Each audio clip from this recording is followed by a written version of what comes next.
G'day everybody, and welcome back for some more Stationeers. Apologies for missing this last week, but we're back! And I've got a whole bunch of furnace stuff to finish off, which I was working on last time. Getting the outside air to the outside air furnace, and getting the hot gas from the roof heater into the furnace as well. And possibly making that an automated system for filling up the big gas tank in the furnace room so that I've got hot gas to smelt with when I need it. Those are the goals I remember. Does anyone recall any others? Those are the ones I remember. Now, something weird's happened. I don't absolutely know why, but I am suspicious why. This. There's a red glow everywhere. Like, everywhere.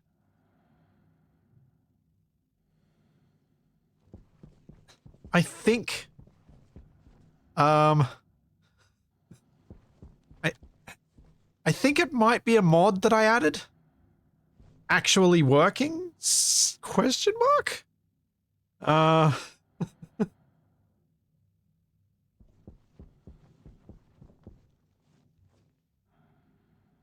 Barnaby's saying it's external nighttime ambience showing through in large rooms.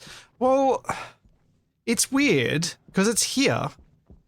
And then, I go into any room where I've got actual light, and it's gone. Like, it's not... Oh no, it is dark now. It is red down there. Okay. So, yeah. There was a lighting mod I added which didn't seem to be doing anything, and now it seems to be doing weird things. So, I am tempted to get rid of it, but I'm also tempted to leave it, because having emergency lighting, not all horrible.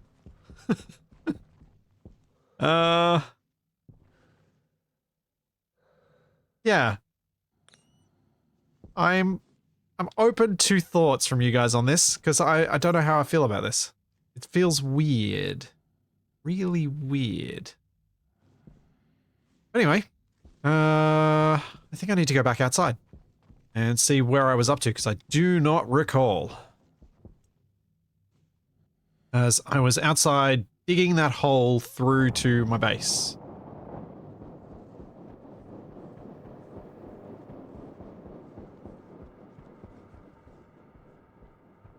Which was up around this way over the top.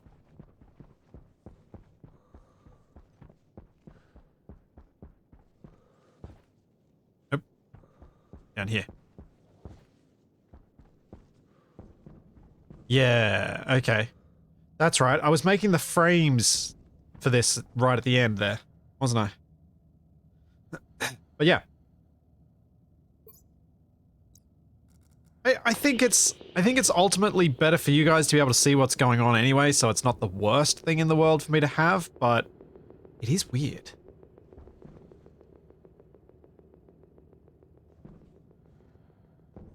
Now, I'm trying to remember what my plan was around the shaping of this. I know I had one.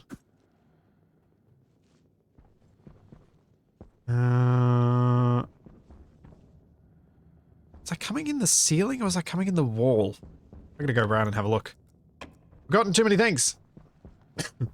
Thank you, Beldenik. The thing scrolled past. For 21 months. Ah, that's a hole. And thank you, Ratfink, for 21 months and the 10 gift subs before I even went properly live. Thank you very much. Venus Red is better than Mars Orange. Is it though? Yeah, thank you very much, Ratfink. Thanks, Zorbarok, for the Prime sub. And thank you, Orion, for the Prime sub. And thank you, Tony, for 20 months. Thank you very much. And thank you, Black Shadow.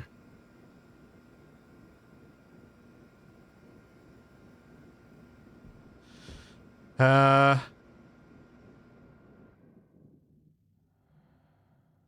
Yeah. Yeah.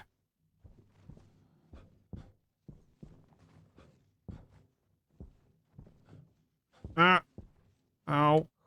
Man. Trying to navigate while reading chat is hard.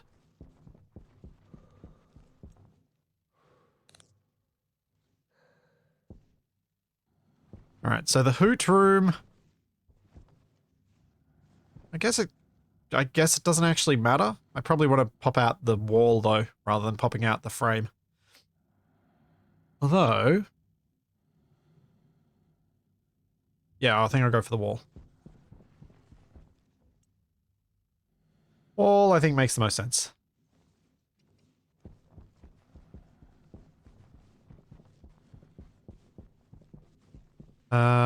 Doors. I need doors.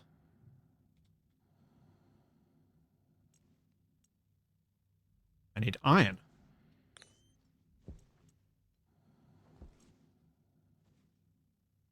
Oh dear.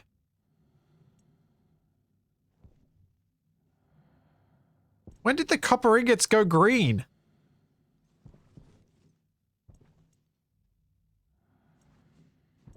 There's no oxygen. Why is it green?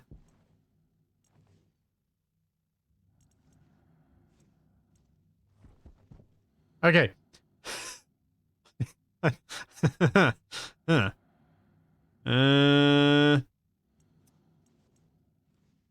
So... I think some things went a little bit funky when I updated the Stationeers mods, modding thing this morning.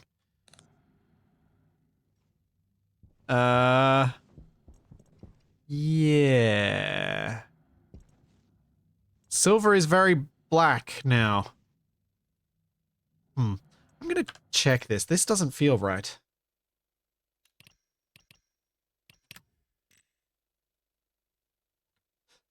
This doesn't feel right at all. If it was only the red lighting, I would be fine. Last patch did seem to re-enable a lot of old mods that have been broken and vice versa. Ah.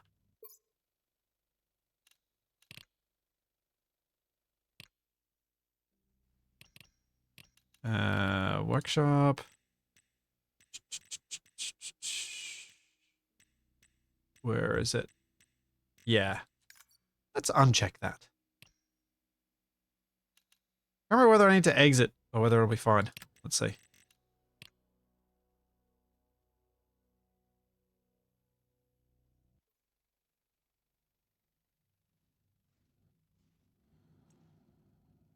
Nope, still got the red glow. Okay.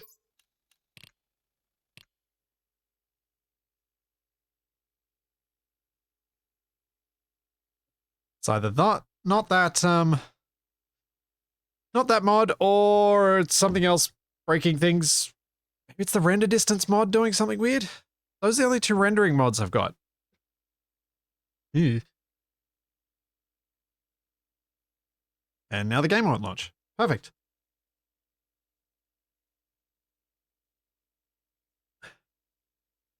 I don't think I can blame the Stationeers update for things being broken.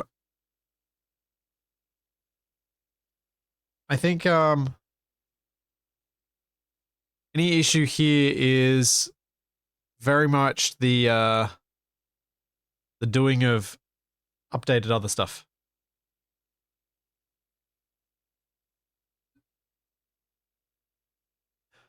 And by the doing of updating other stuff, I mean the, updating of the mod loader thing. It allows you to actually, do things. They patched in sulfur would explain green copper and black silver. Eh, perhaps. Yeah, toy dog, bowling, base legs shouldn't do anything, keypad memory shouldn't do anything, tube shouldn't do anything, render distance, this one might mess with render stuff, but it shouldn't. Hadn't before. Alright. Well. Guess we see. Then discover it's not a mod problem, it's actually just the game's changed. Oh no. That's dark. And that's silvery. Yay, everything's back to normal. I'm happy. Had a feeling I knew which mod it was.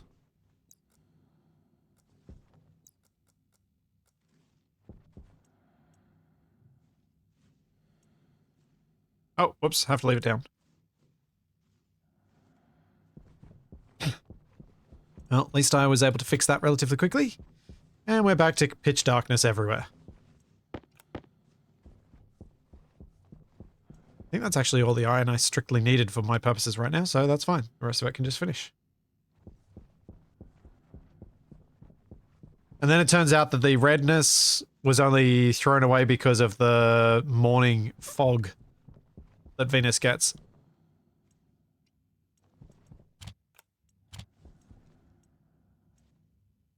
And it has nothing to do with me getting rid of the mod.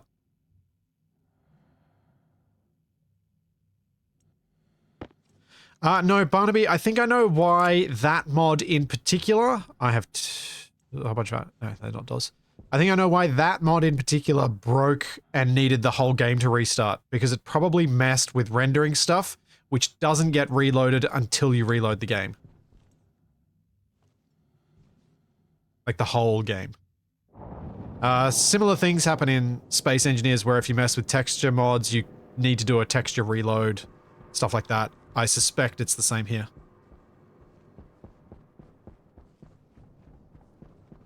Chipsticks, I did like the red background lighting thing. That was kind of nice, but I didn't like the change to all the other stuff. It felt a bit much.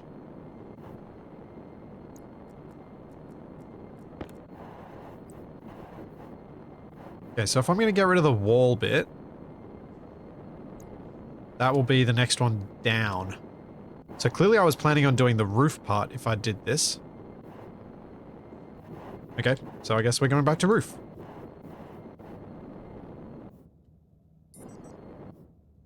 Can I get that to place in the corner there? No. Where's my drill? Time to crack my suit.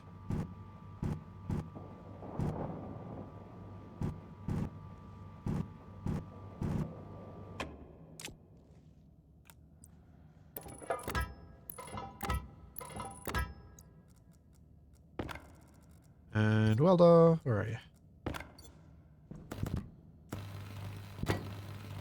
The dark red was fitting, true.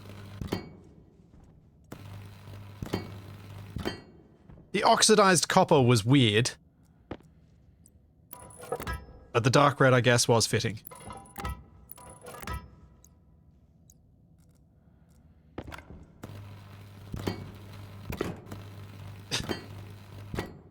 I wanted to make an airlock in the roof for no reason. Cool. That sounds like a thing that I would say. I'll believe that.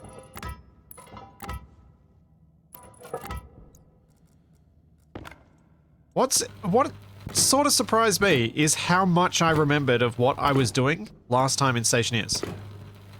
Which should tell you one important thing, which is I really wanted to play more.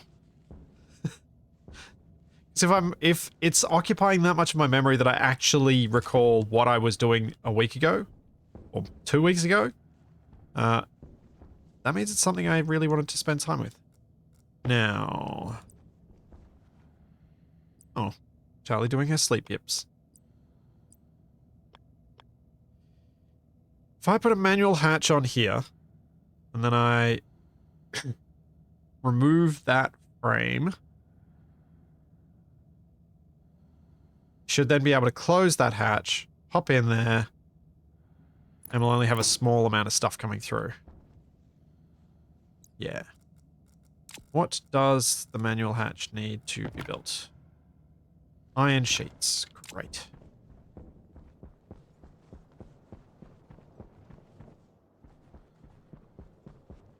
Will the wall on the inside be stressed to breaking? It's 238 kPa here. Oh no, wait. Wait. I don't remove the frame from here. I place the wall, I place the door out here, and then I go inside and I start removing from the inside. Yeah. What tolerance does the door have?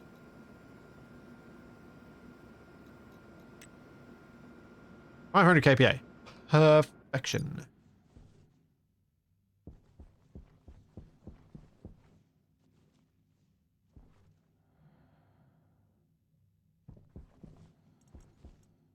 There you go, iron sheets. Got glass, so that should be the door.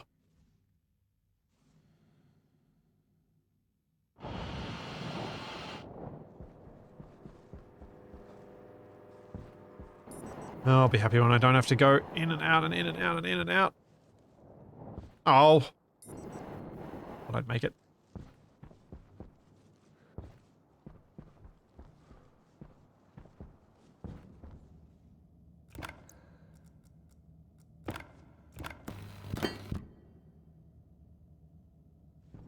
Okay. I can probably put the piping in now. So I don't need to come back out here. Or so that I don't need to actually open the door ever.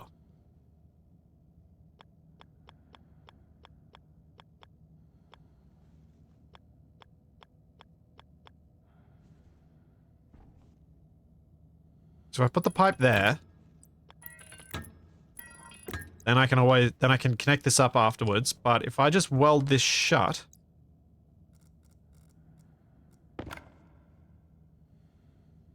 yeah, that'll be fine.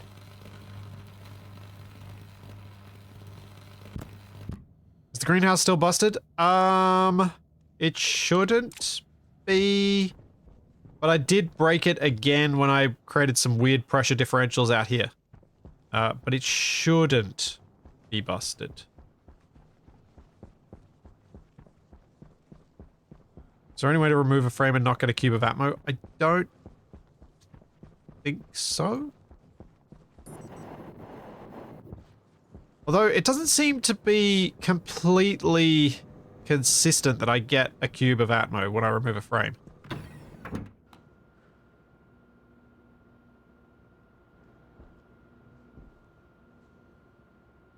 It almost feels like there's a flow rate to it. The quicker I get rid of it, the less Atmo I get. It's weird.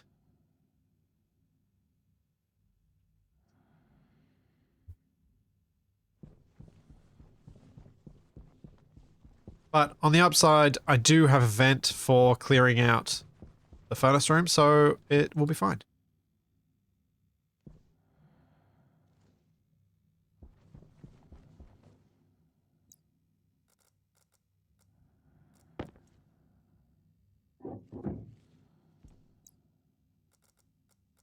I say with unfounded confidence.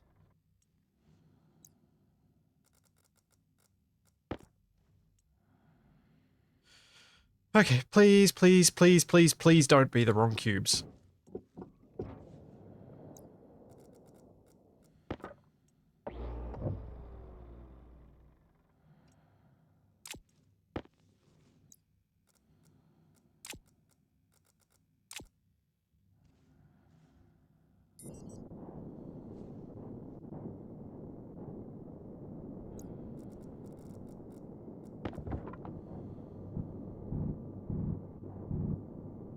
No, it is the wrong cube!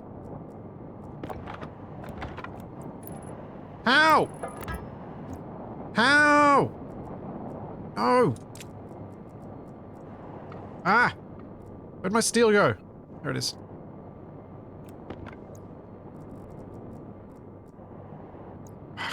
Trying to put things in the wrong spots. Jetpack up. Jetpack thrust up.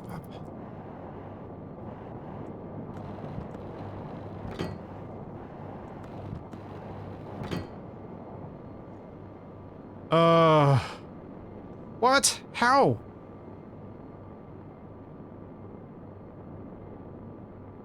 Because I went through the wall, not the roof. Why did I go through the wall?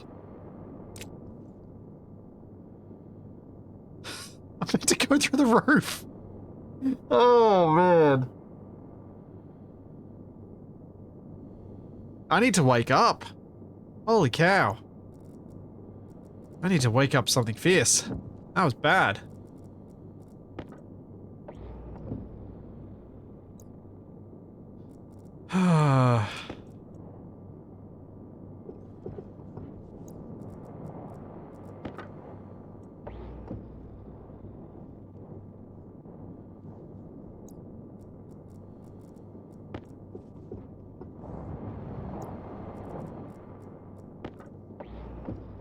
There we go. Now we're in the right place.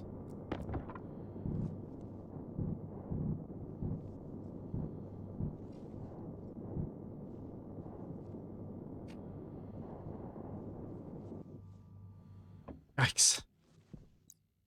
Where did I just put that? No, I don't drink coffee because I think it tastes gross, but also because it gives me migraines.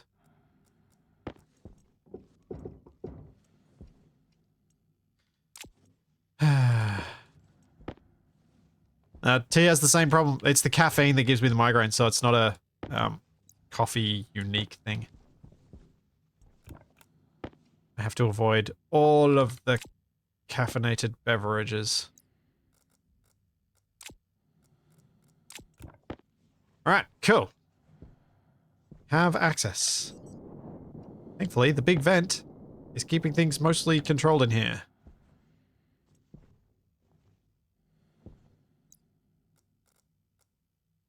Yeah, as in if only that was the way that things worked, but they don't.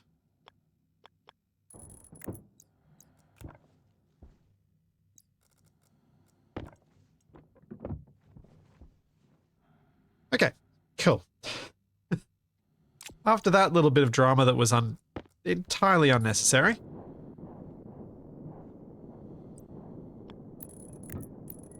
And I guess amusing to some level.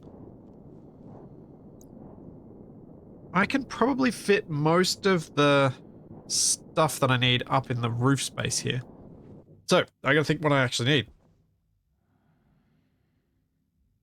I need a way to, because this is pulling in the hot gas.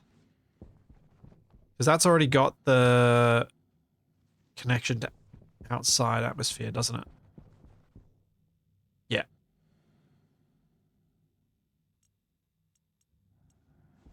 It does.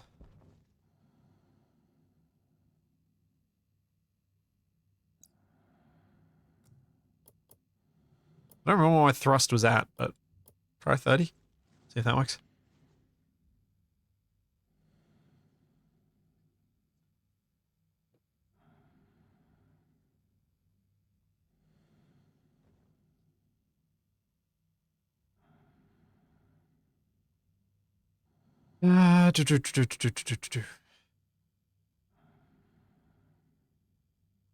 So we've got the overpressure valve already set up. So the hot room shouldn't overpressure itself and explode. So I don't need to think about that. What I need to think about is having a pump that pulls from there, knowing how hot it is. So I need a pipe sensor. I need a pump. Pipe sensor, a pump. Maybe 2 pipe sensors, actually.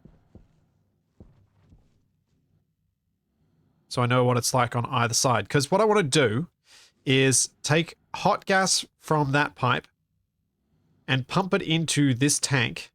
So I possibly could use the tank as the sensor, but that would require me cabling up the tank, and it's probably easier just to have a pipe sensor. What I was going to do is take hot gas from there to pump into this until it reaches a set pressure, which could realistically be something fairly low because there's a lot of gas here. I don't need to have it particularly high pressure in this tank. I could aim for 6 megapascals, just so that we know that we're getting somewhere. And to only pump in new gas if the temperature is high enough in this tank. So I remember last time I was looking up the smelting temperature for stellite, because I was trying to make sure that we always had enough, which I'm well over, because it requires 1527 Celsius, and I've got 2138. So if I drop it to, say, 1700 Celsius and just leave it at that, it'll always be fine.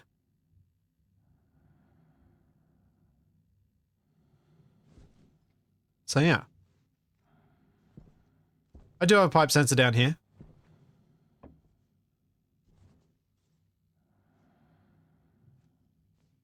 But I don't really remember what I did with the cabling behind this wall.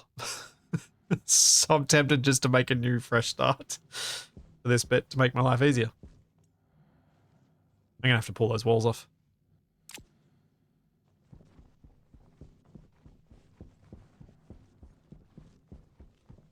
Don't think I can build an owl for the room.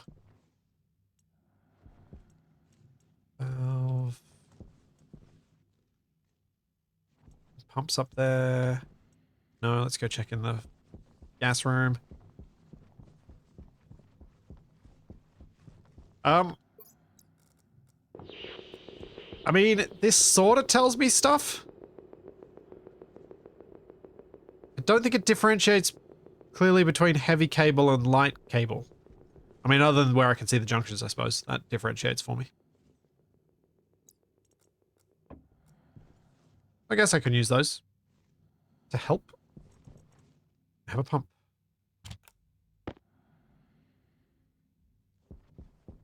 Alright, need a pipe sensor.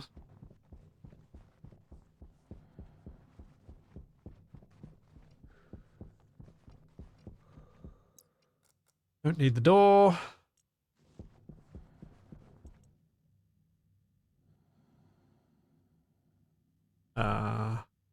Analyzer, that's what it's called.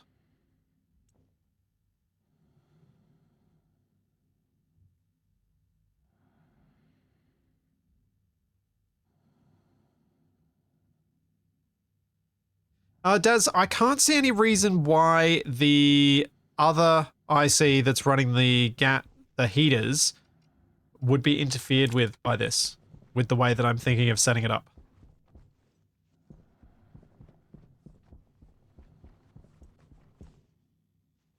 Because this shouldn't... yeah.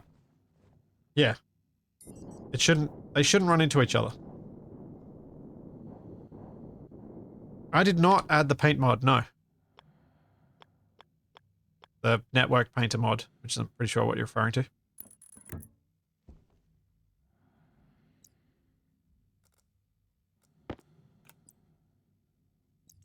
Pump.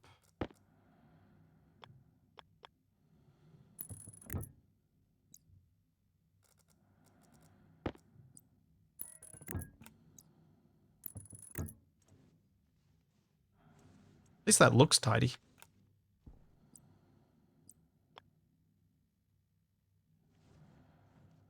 Now, do I want to just... I think I want to hide this in the wall.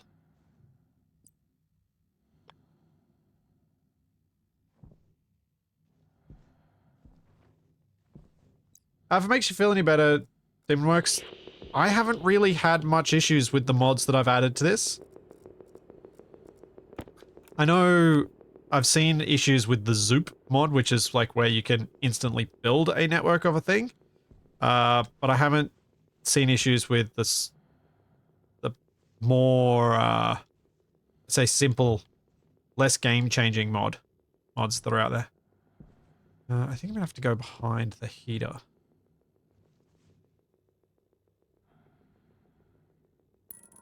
This. So I don't mess with those cables as I've laid them. If I can get game to let me place them there. Oh, there we go. There we go. Yeah, we can probably turn that off. Probably turn that off. That might make it actually better color balance. Oh no! The ladder blocks it. No. Nobody saw anything. That's totally a curve piece, not a T-piece. It's fine.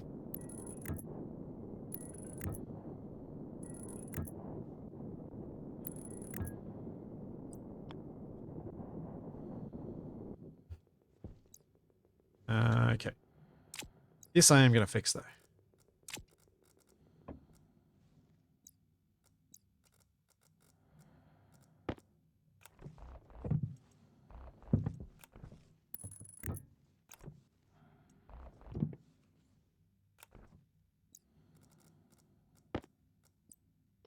Because that will even annoy me. But I could have had this perfectly neat, and I didn't.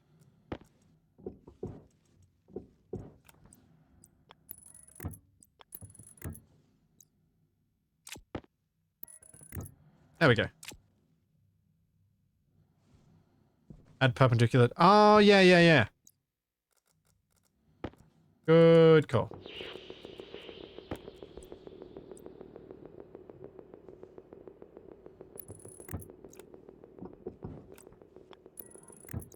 There we are. Now the pipe's better. And I don't need the sensor lenses for the moment. Okay, so I need an IC chip up here.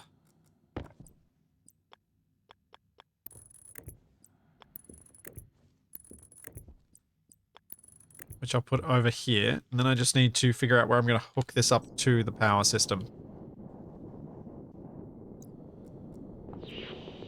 That's heavy cable there, so I could have this on its own transformer, or I could just build it with heavy cable. Might have it on its own transformer. Let's go get a transformer.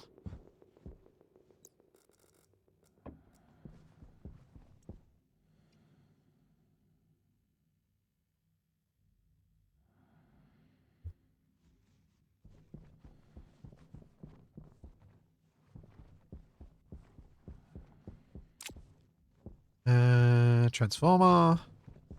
Probably have one lying around, but I don't recall.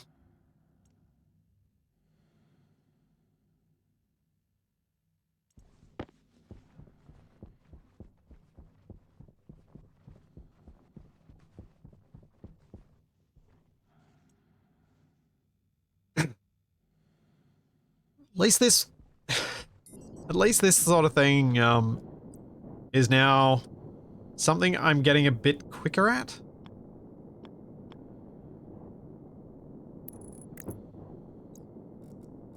I was looking at the number of hours I've played Stationeers for now, and it is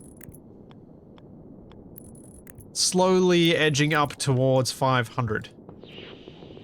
And when I think of how many hours I had in Space Engineers when I first started making tutorials for it, not that far off.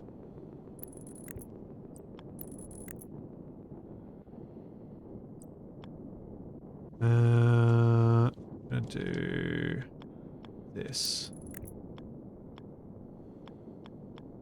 So I think I was at like 650 hours or something when I first started making tutorials for Space Engineers.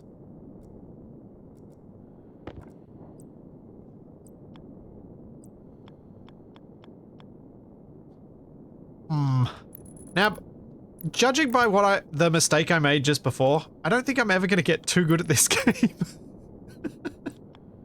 There's always going to be some stupid mistake I make.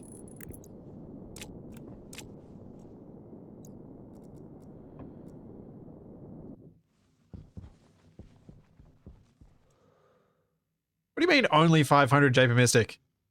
Hang on. Hang on. We go to my most played games ever. We got Space Engineers at 6,000. Rocket League, 7 Days to Die. Then, you know, the usual leave it running in the background games so you get lots of hours in them. Stationeers is right up there. It's number 8. That's pretty big for me.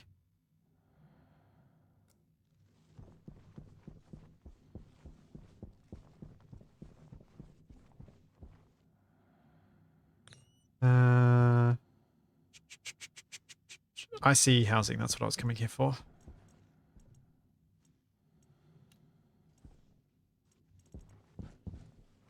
And also to fall in a hole, because that's important.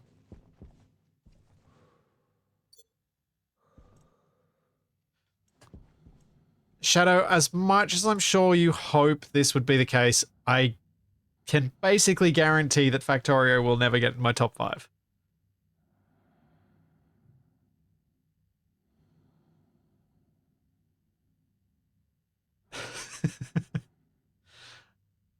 I just can't see a world where I've played that, like, 500 plus hours of Factorio.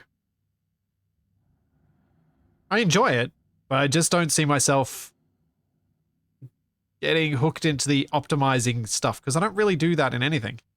And that seems to be where the many thousands of hours come from in Factorio.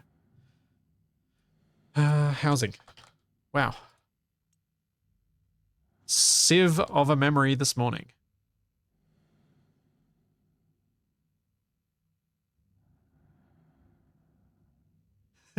That's fair, Shadow. It's fair to dream. You never know. By the time we get our rocket launched, I might have found the thing in Factorio that gets me hooked. I should never say never. That's not fair to say.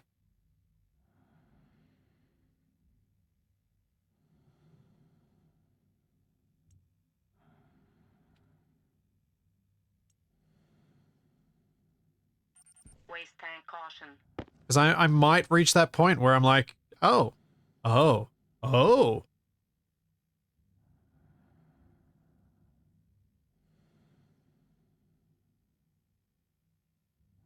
How many hours in Stationeers before we get tutorials? Well, I have made tutorials in Stationeers before. In a weird way, I've been trying to wait for their development cadence to slow down before I do it. Because they keep messing with the survival starts and that makes it kind of hard to make a tutorial for.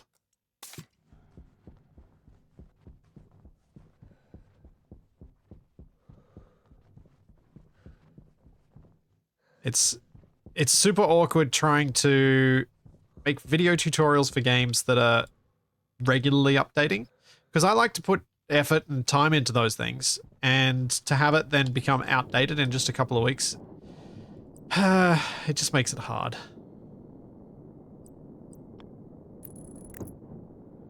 Just makes it hard.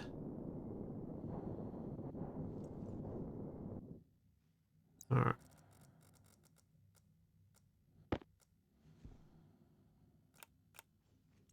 So we've got to label the pipe analyzers, because I don't know which one's which.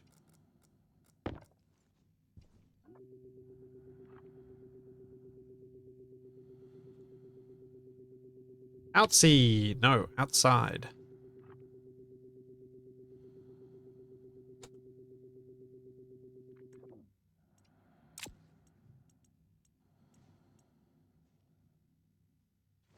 Alright, so now we go pipe analyzer outside, volume pump, pipe analyzer inside. D0, D1, D2.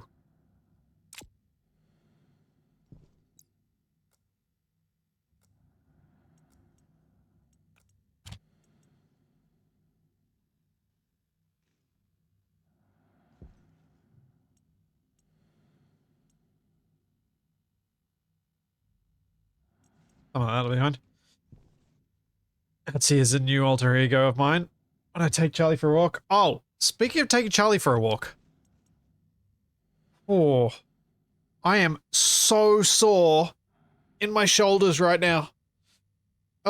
So what I do pretty much every single day is take Charlie and Toby for a walk. I put Toby in a backpack. That's like a hiking backpack. And then I put Charlie on the lead.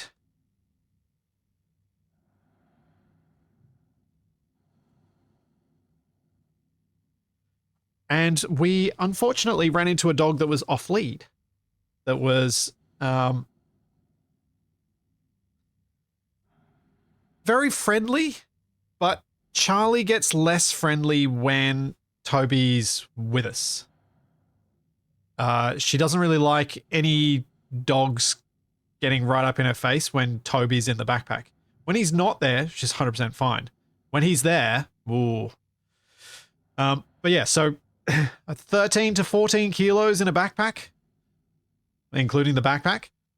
And another dog that's come up that's perfectly friendly, but just a bit too intense for Charlie's tastes at that point in time. So I try to figure out who might own the dog. I pull the dog away. So I'm holding that dog by its collar, holding Charlie by her collar. That dog probably weighed about 25 kilos and Charlie's 45. They're both trying to get at each other to sniff and lick each other and do things. I should probably go into my little eating room to do this.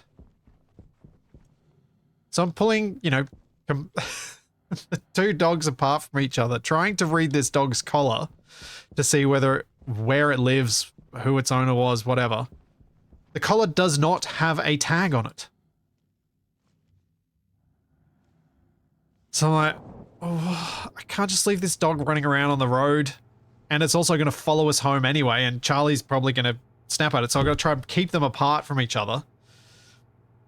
And yeah, struggling with that, then moved Charlie's lead onto that dog, because that dog was much shorter than Charlie, so I can easily hold her by the collar while standing upright. Not it. So I had it on the lead, and Charlie on the other collar, by the collar. I walked them back to my house so I could put Charlie out the back and then go try and figure out how I could get this dog to a vet or something when I had Toby in a backpack and no car that I could securely put this dog in to separate it from my kid. I'm like, I'm going to have to walk to the vet. I'm going to have to walk all the way to the vet with this dog so they can read its microchip to find out who owns it. And I'm like, wait, I'm not going to get to the vet before it's closed. And yeah, Toby is just along for the ride for all this. But yeah, the two dogs pulling apart, was a lot more work than my shoulders have had to do in a long while. And they're sore now. Very sore.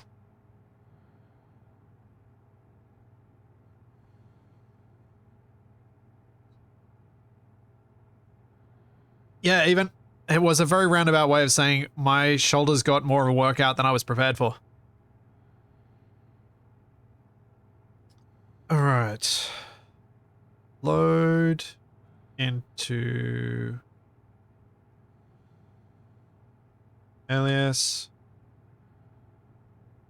tank pressure 14 alias tank temp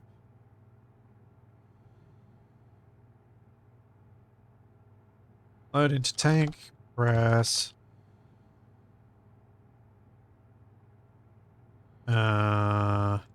inside gas pressure load into tank temp inside gas temperature.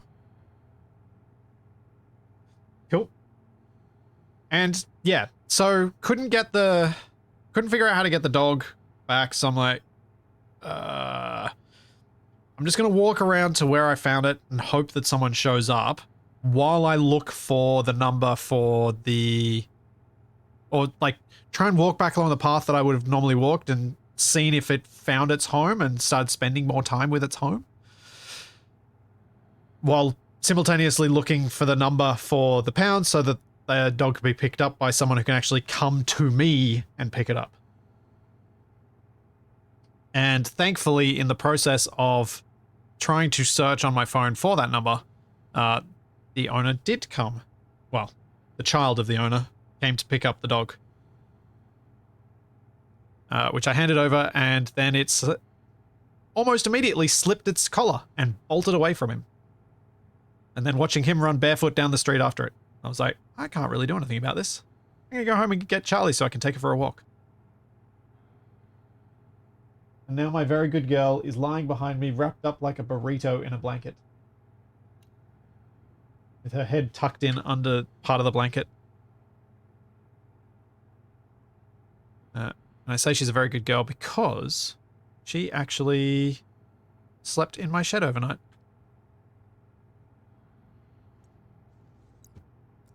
She does now.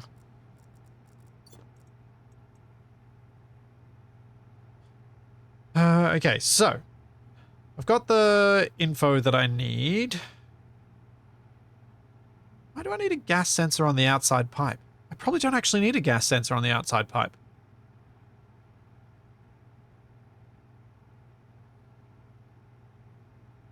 Huh.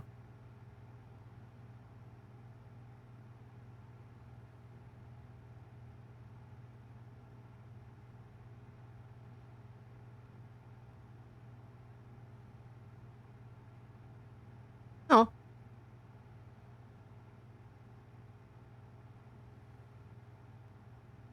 I don't need to know the temperature of this incoming gas. I just need to know the temperature of the gas that's in the tank and to not let it get low.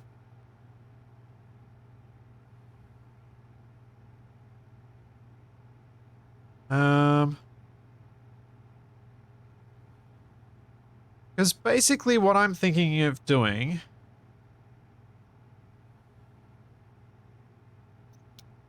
is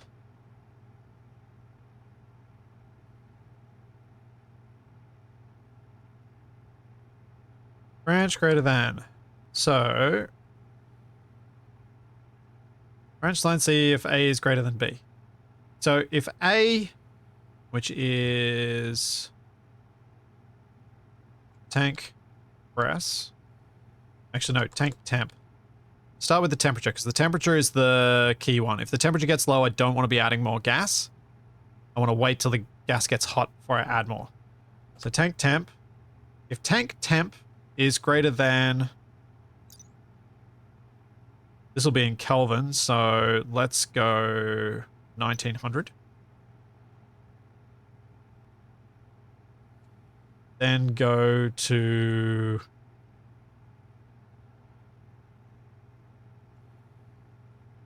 import gas.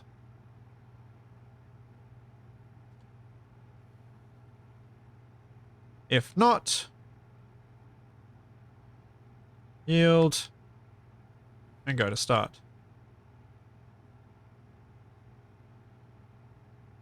So, if the temperature gets over 1900, then we can add gas.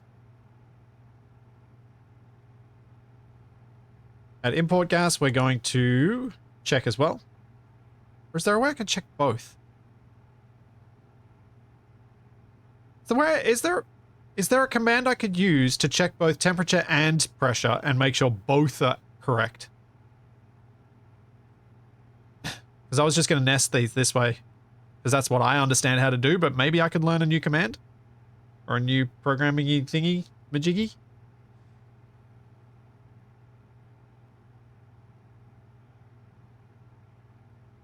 Wasn't this gas meant to feed the off-gas furnace also? No, Darkwind, it's not meant to.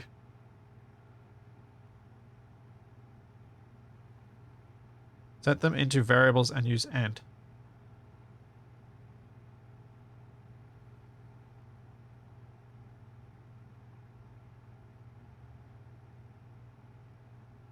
Okay, so...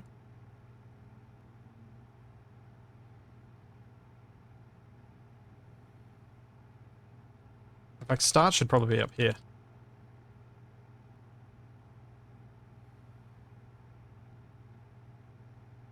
So we'll load...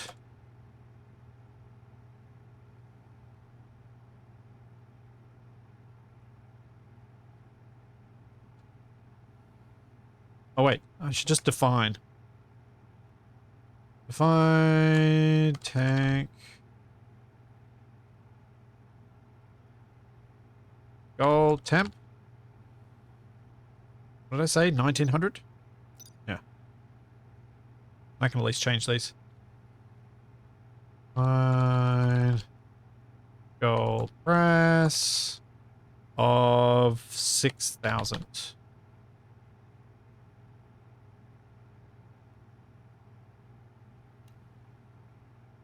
Do I need to load these because they're dynamic?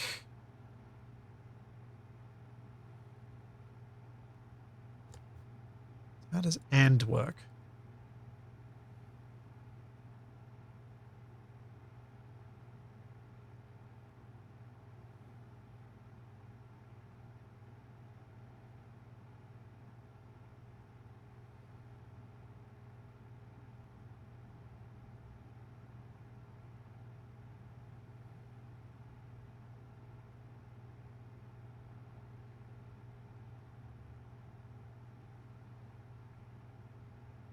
That does seem to be what I was looking for.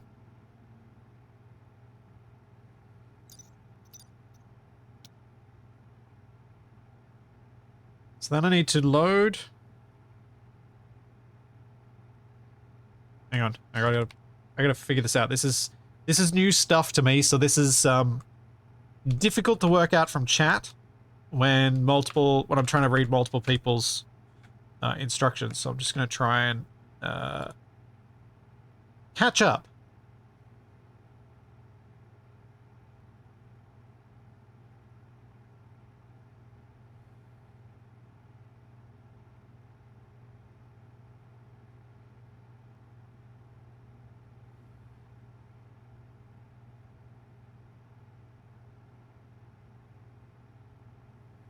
Okay. Come on, Rain. Thanks to Fraggle. Thanks for the prime sub that I missed earlier.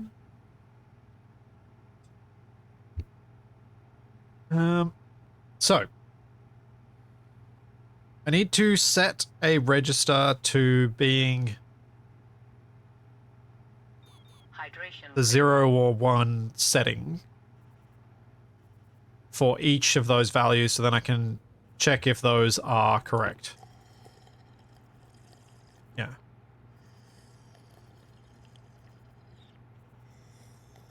Then I can check if they are both correct.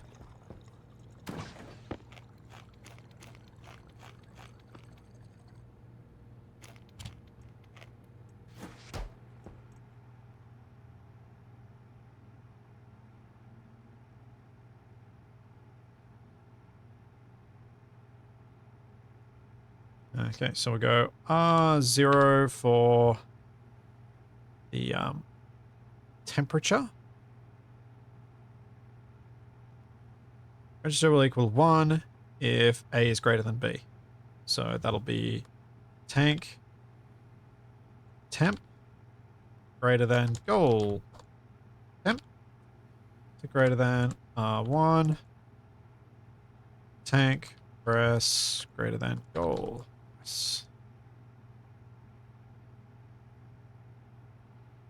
So now how do I use the AND?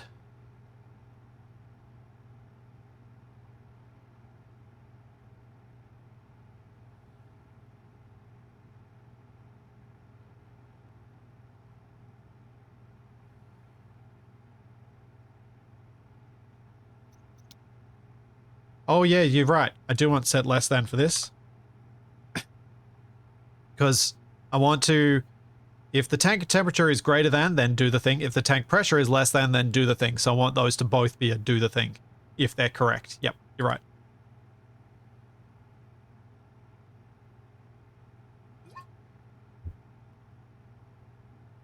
So then I can do and R2.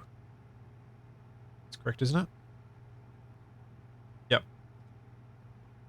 R0, R1.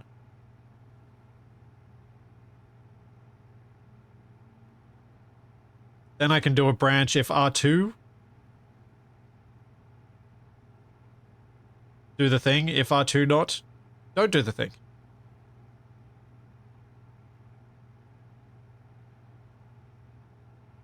Yeah.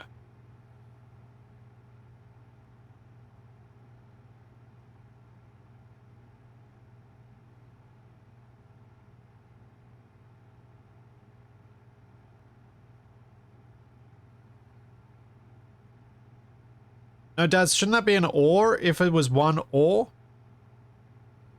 Because it says, if both bits are 1, the resulting bit is set to 1. Otherwise, the resulting bit is set to 0. which is fine, because if I then do what Barnaby's suggesting and use a set pump on R2, then when both of R1 and R0 are 1, it'll turn it on. If either of them are 0, it'll turn it off, which is what I want. Not pimp, pump. Set the pump on R2. What did I call the pump? Capital P.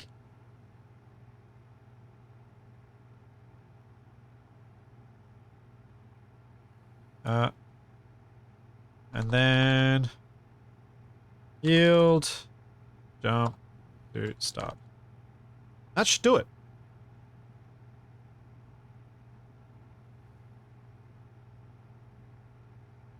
Yeah. Yeah? Yeah.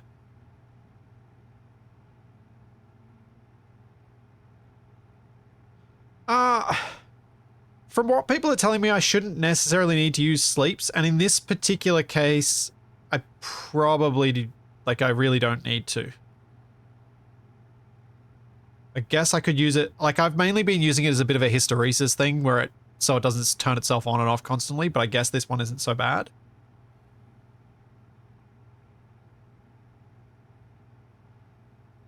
Alright. Well, we can export that. Where's my suit? Put my suit on. But I am not actually ready. Whoop, let's just check on the greenhouse. Yeah. There you go, everyone. My goal with these scripts going forward is to attempt to learn some of these advanced commands, what I'm calling an advanced command, which is totally not an advanced command, but you know what I mean. To try and learn some of these commands each time I do something. But not stress about learning anything other than my loops when I don't feel in the mood. So that I can hopefully slowly add to my repertoire. And understand better ways of doing things. Yeah, JP, a new mid-level command each time I code. Or each stream that I code. Because I probably don't want to learn a new command several times if I end up having to code multiple times during a stream. Because I know my limits.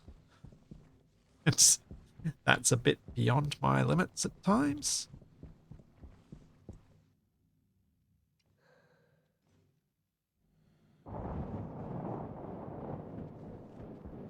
Sure, I'm pumped to play around with the Larry. I think it'll be fun. I think it's going to break my brain, but I think it'll be fun.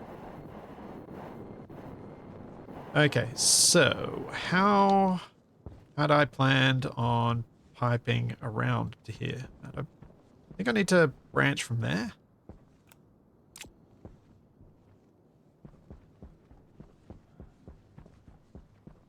Because those are all... Yeah.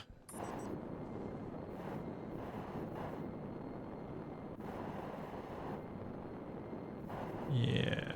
Okay. I do not have enough pipes on me.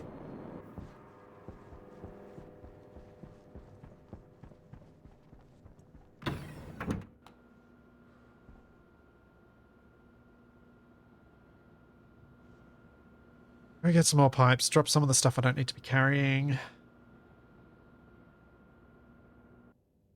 Like I can put this into the housing even if I don't turn the housing on.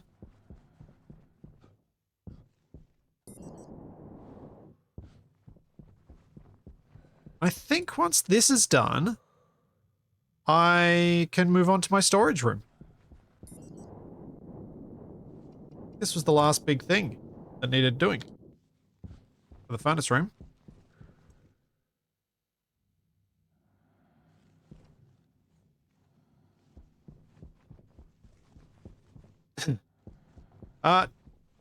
Like, I do have a Lego Mastermind set. I have never touched it.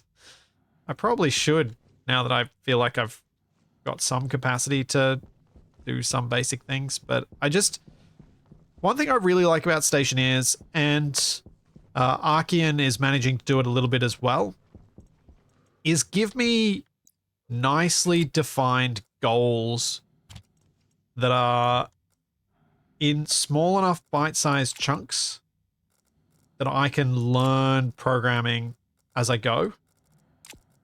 The thing I struggle with, even in a platform like Lego, is I don't know what I actually want to make with the thing. I don't know what challenge I want to do, and so finding the motivation to learn is more difficult. Whereas here, I find that motivation a lot easier to come by because I kind of know what I want to do next and what I want to build next. And I can break it down into small enough pieces that I can then make a thing, finish the thing, show that the thing works, and get that little bit of an endorphin kick of, yeah, I did good. I managed to work out a thing. It's kind of the same as all of those comments on people when they first start out with trying to write a game. Write something small, because if you write something small, you'll get it finished. And finished is better than good.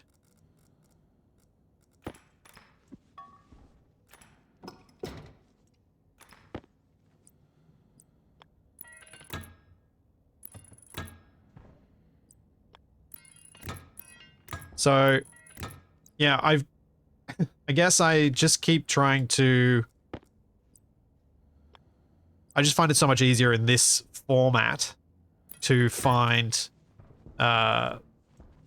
simple things to do. We're up to 500 degrees, so that's not nothing.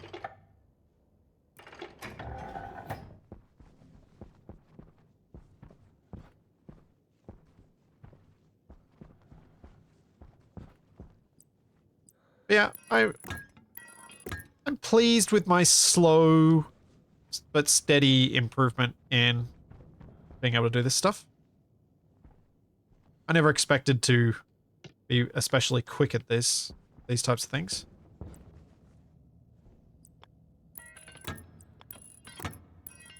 it's been nice. It's been nice having games like these that do give me a clear goal. Something to work toward and something to build.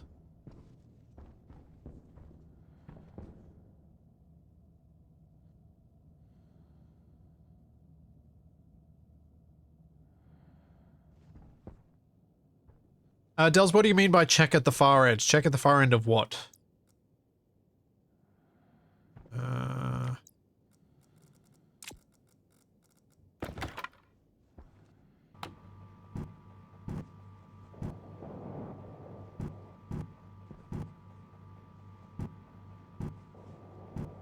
Just going to tidy this up a little bit.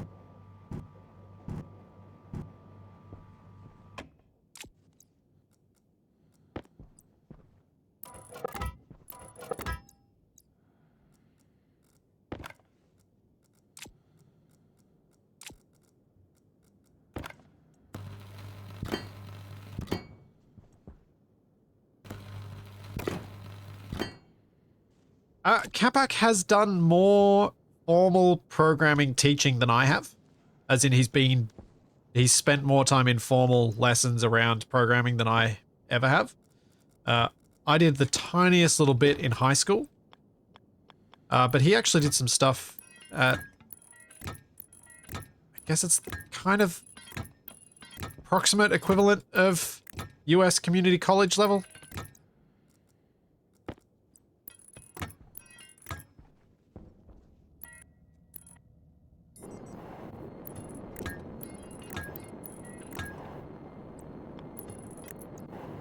Okay, we're connected.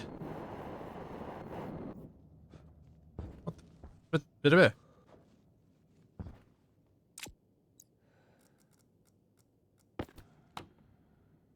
$502°C.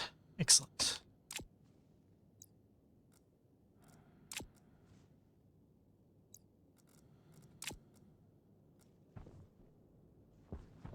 Okay, cool. That's done. If that's 500 degrees, that's definitely sealed. Oh, I had this pipe. Huh. I should probably remove that pipe. It doesn't need to be there anymore.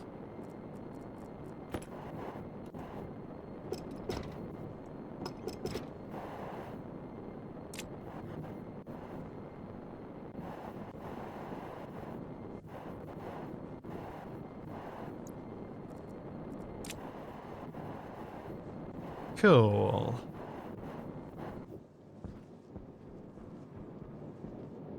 Yeah, alright. I'm gonna try and turn my script on and see what happens.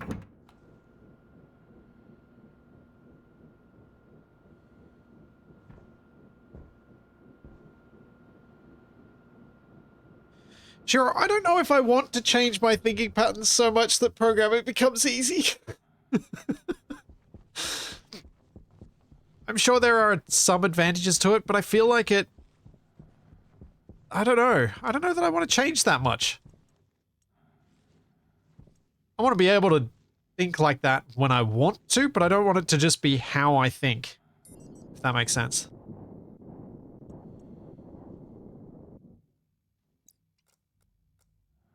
Alright, so we got temperature 775 Kelvin. We got temperature 2400 Kelvin. And we got pressure of 5.8 megapascals. If I turn this on, the pump should turn on. This should keep... it's going to be very slow. Let's...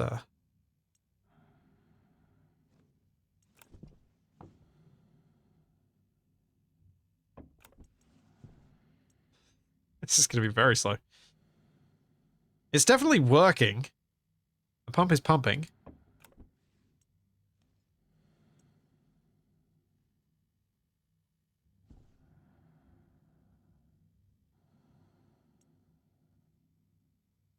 Turned itself on.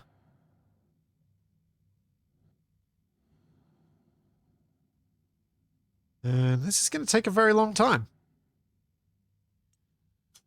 Noted.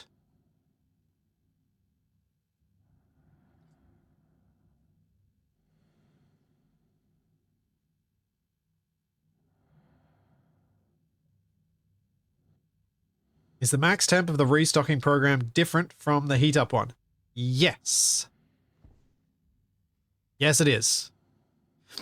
So the heat up one should go hotter than this restocking demands. Because it's kind of handy having super heated gas.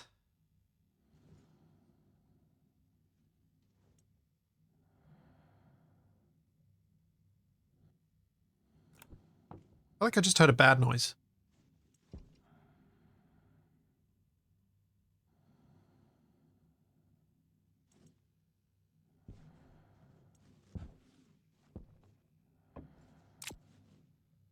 Oh.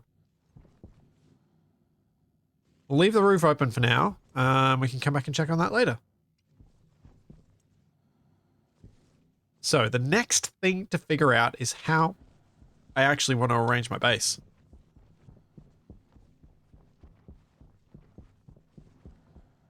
Because I've got a few things that are fixed, as I don't really want to have to move them. Like, I don't want to have to move my cooling setup. I want it to stay where it is. I don't want to have to move my greenhouse, my growing house. I want it to stay where it is. The dining room, it can move. And everything else around here is kind of dynamic. The gas room stays where it is, the furnace stays where it is, cooling and greenhouse. Everything else can change, is subject to change. But how do I want it to change? Even the batteries, I think, are subject to change.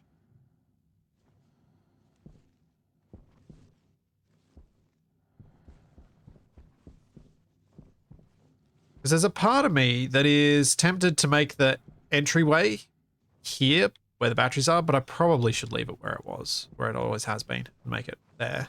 But I might want to make it bigger.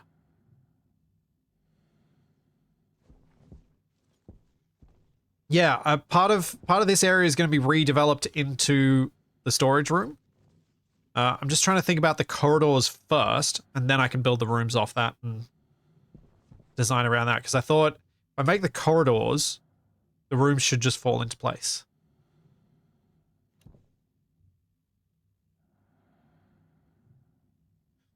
I'm not using outside atmosphere for the heating tank, no. I'm using the hot room from the top of my gas storage room, where the gases will slowly heat up to almost ridiculous temperatures. The waste heat from the AC is too inefficient to use as a heat source. It actually makes the cooling too inefficient, so it's actually more wasteful in a weird way, because you have to push against the really hot gases in the hot gas, so it doesn't like to do that, and it makes the air conditioner not work. And the cooling is more important than trying to preserve that heat energy and keeping it.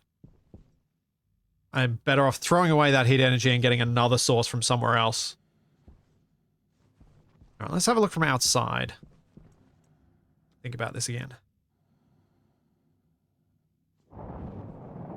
If you don't build the floor, everything will fall into place. There's some truth there.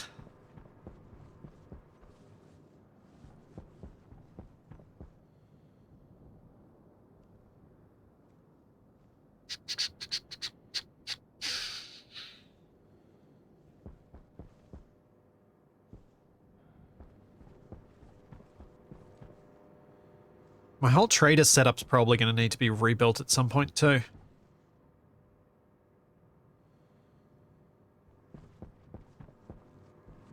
With the piping still going where it does, but reconstructed, and then my power production is going to need to be moved because it's too close to the entrance, that sort of thing. Many things. Many things. But I'm actually thinking I might start on the entryway.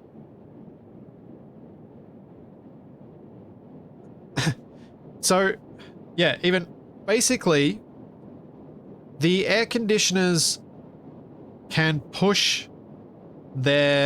move the heat from the place I want it taken away from and push it into another space much more efficiently if that other space is also relatively cool, not if there's less of a temperature differential.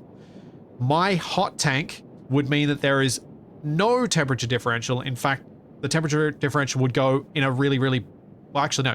Let me start there. Not that there's no, it would make the temperature differential enormous. So it'd be taking heat from something that's a couple of 100 degrees and trying to pump it into something that is a couple of 1,000 degrees. And that's really hard work. So the air conditioner can't do it. That would mean that my spaces I want cool can't get cool.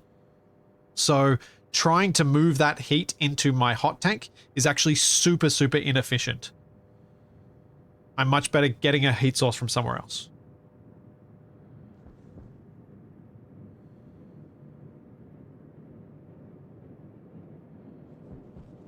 Oh no, I think I know why my room is hot. I think I know why. This airlock's probably stuffed up again.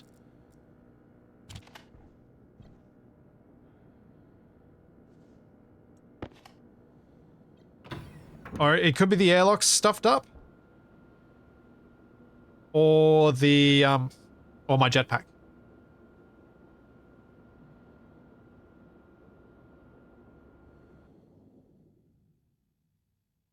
Okay, this isn't stuffed up, so that's good. Are the correct vents turning on and off? Yeah, I think I'll make this, I'll still keep this as my main corridor. And I think the main corridor might go all the way down to the greenhouse doors. And then I'll have a branch off the side here that goes straight to the furnace room. And then I can make the storage room in this area. I think that could be quite neat. And then we have just the little right-hand turn here into the gas room. It means I can plan around a slightly larger room.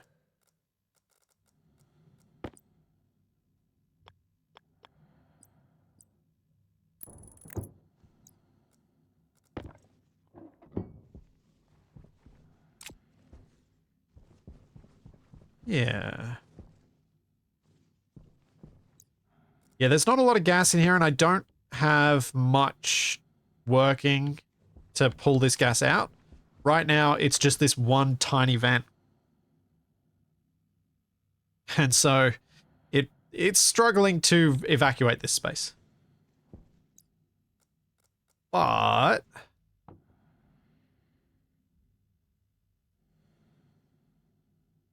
the bad gas that's in here is not that bad. So it's nitrogen and CO2, so that'll be fine. That can be in my breathable space.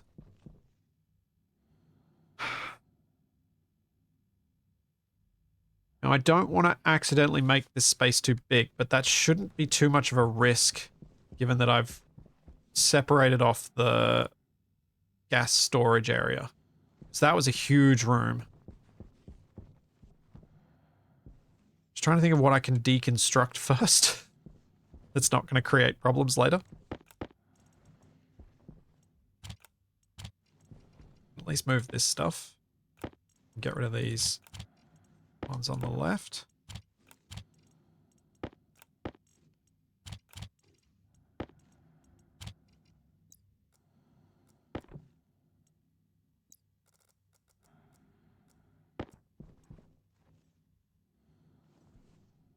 What? Been looking at the wrong thing.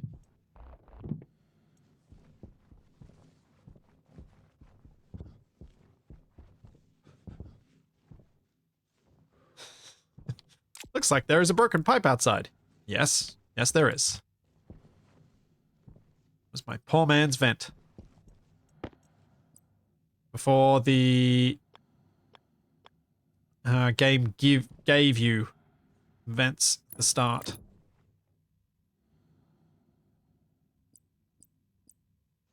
Oops, didn't mean to do a locker, just force of habit there. Get rid of the last locker. That way I've gotten all the stuff off the iron floors so I can remove them.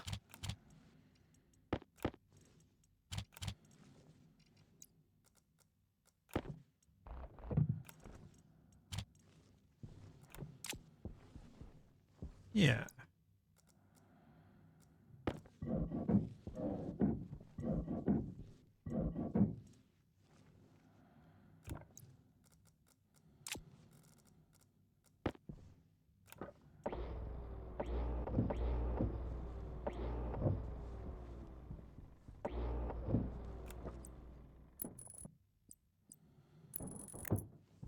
I think I'll try and build a 3-wide corridor. As it worked really well in our Terraformer series, having such a wide space to work with.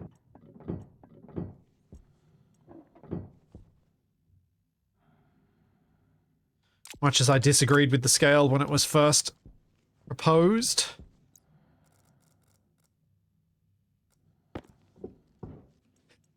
It's all good, Dalzin. The reason that the outside vent thing is amusing is that it's one of those things that gets brought up a lot, and I've left it there intentionally.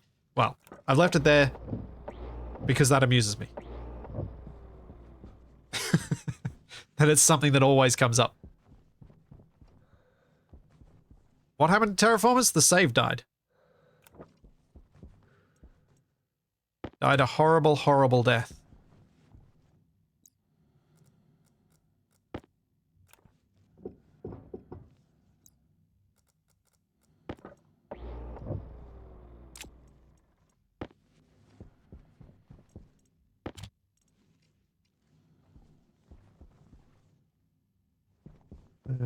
Yeah.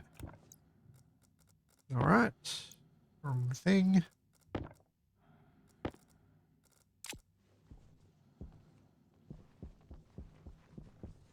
rid of this frame. This one.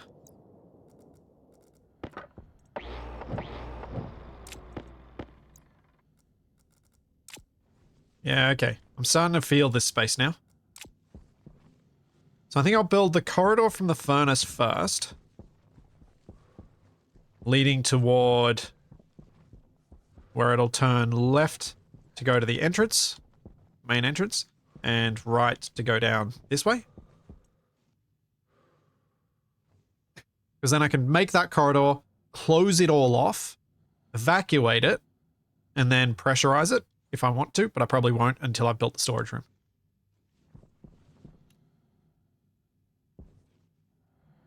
Okay, so need to drill because I want the ceilings to be a bit higher. I don't want single block high ceilings because they feel really cramped to me.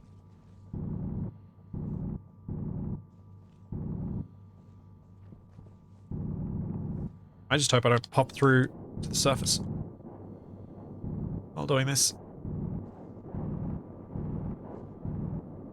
It will be uncomfortable. Not disastrous, just not good.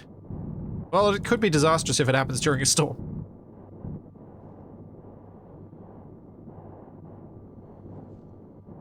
Thanks, Shiro! Thank you for the 5 gift subs. Oh, that was what I was meaning to mention earlier. Just made me think, Chiro's gift subs made me think of the ones Ratfin gave, which managed to hit Macholi, the dev from Archean.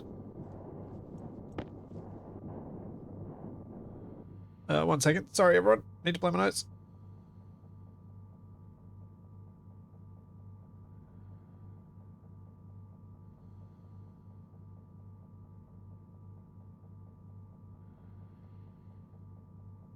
I'll see you later, Shiro.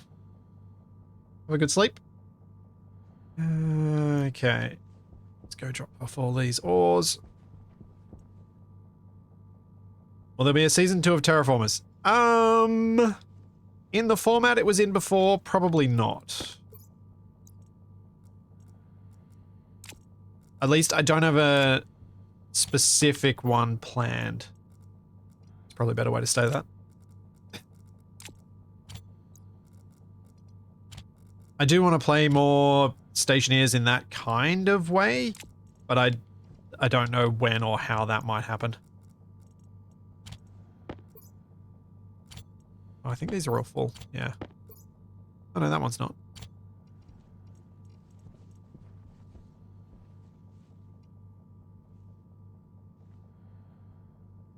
Thanks, Silly String. Thank you for 29 months. Do you have a door on your gas room so you won't end up with the big room world problem? Sort of. I've got these unbuilt hatches, which are enough to divide the rooms. I should eventually put a proper door in here, but I just haven't yet. I also realize I've done something kind of weird. There's this big open room that I enter from a weird little corner. Rather than entering from the from a nice central part. And I don't really have a way of fixing that, so it's always going to be weird now. So that's just a thing. I have weird room entry. Oh well. Bartman! Jeez. Thank you very much for the 20 gift subs. Thank you, guys. Oh, thank you very much. And thank you to everyone who's subbed, because I've still got the thing where Twitch doesn't take quite as much of a cut, making the crazy big gifts like that even more meaningful. Even more impactful, probably is a better way to say that. Not meaningful. They were always meaningful, but more impactful. I can words.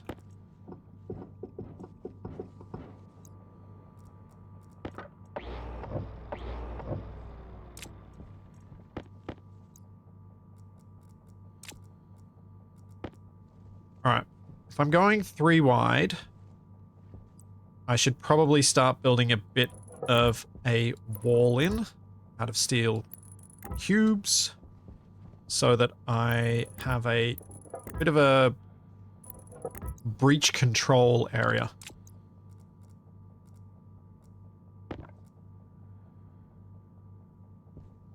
Yay, but I can't help but notice the level 2 partner plus thing.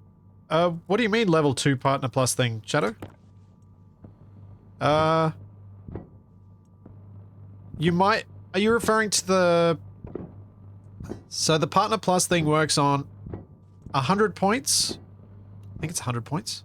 Maybe it was 200? There's a lower level where you can get a 60-40 split, and then there's the next level up where you get a 70-30 split. I'm guessing that's what you're talking about.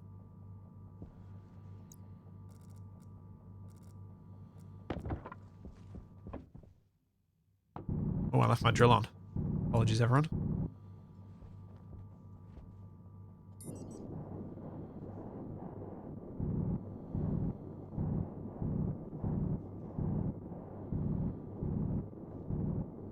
I can't hear the low droning of the drill very easily, so I don't necessarily notice when I've left it on.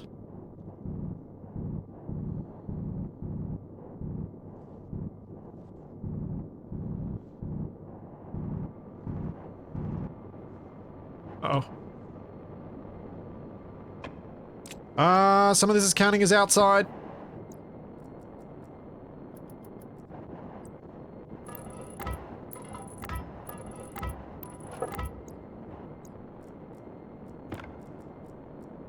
No, no, no, no.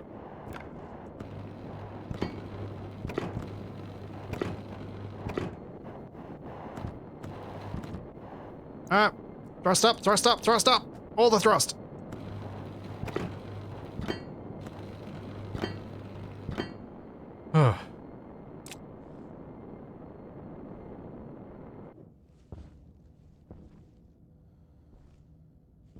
Okay. That's going to take that vent a long time to clear this out. And that's why I have airlocks. I should maybe make a big vent that just pushes gas outside now. I might make a powered vent. Replace this vent up here with a big powered vent.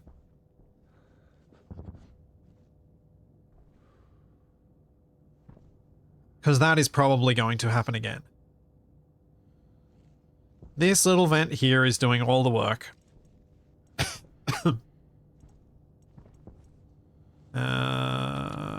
Powered vent.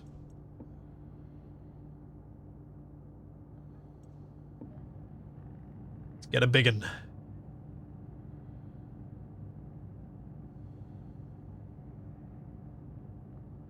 Shadow, are you talking about looking at what it shows on my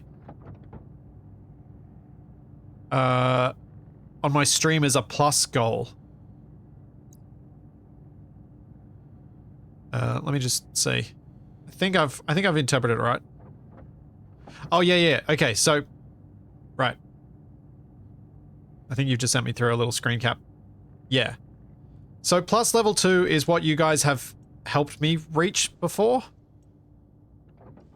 It's the 300 points so that I get the 70-30 split. Plus level 1 is the 60-40 split.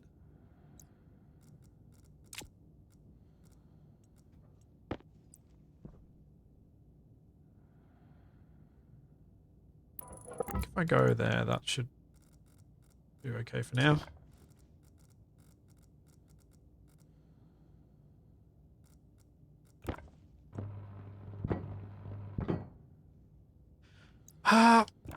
I'm tempted to just manually control this vent for now, because I'm going to have to move it again later.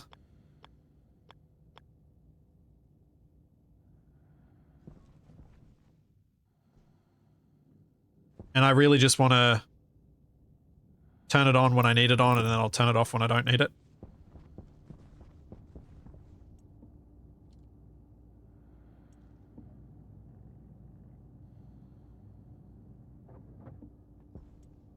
I am getting the 70-30 split currently, but if it continues this, like if it continues every month, then I continue to get it for the next 12 months after that.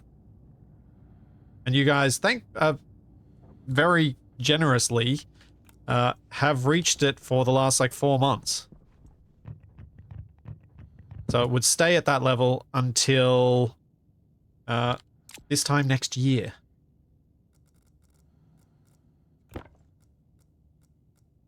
Just, I'm very, very grateful for.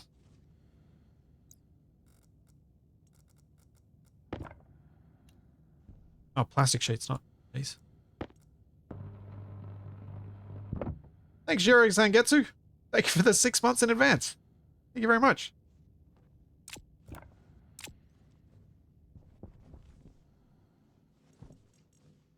But yeah, I'm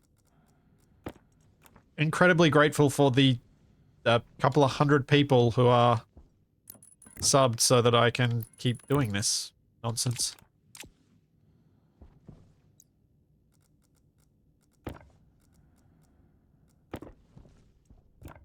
And do you know what the thing I'm most grateful for about this? I went to a farewell party for one of the nurses I used to work with. She was retiring after 35 years working in the intensive care unit that I'd worked in. And talking to all the people still working at the hospital and thinking about what my experience of fatherhood would have been like if I was still doing the job that I used to do, and how different it is working from home and being able to take Toby on walks every single day, being able to take him out with Charlie every single day. Basically, rain, hail, or shine, we go out because I can be flexible with when I go. I am just immeasurably grateful for that. And it's like, honestly, it's in a massive way thanks to you guys. It's something that I would not have been able to do with what I used to do for work. Because I used to do 12 and 13-hour shifts. I'd get home, I'd have only enough energy to eat before I went basically to sleep and back to work the next day. Sure, I had more days off because of the shift work, but I was usually pretty exhausted on those days because of how long the shifts were.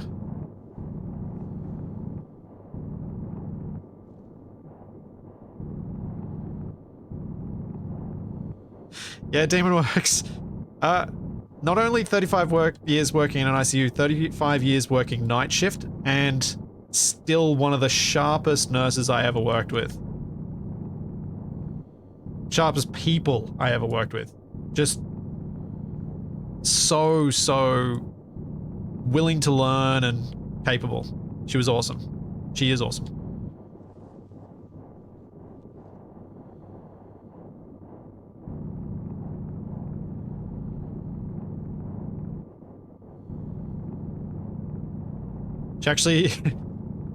She actually probably has more social media experience than I do because she runs an ICU nurse sort of. Uh-oh, that's a hole. That's a big hole.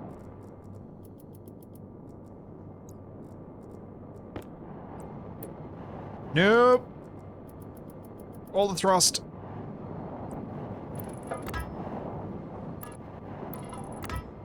Oh, that's bad, that's bad, that's bad, that's bad, that's bad. That one's gonna be really hard to fill in.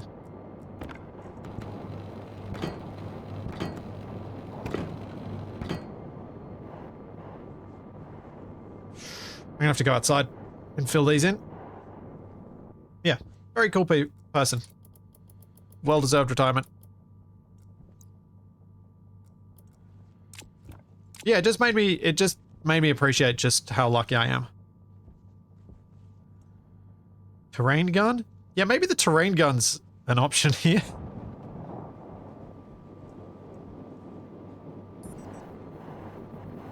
Okay, here we go. Let's make this safer.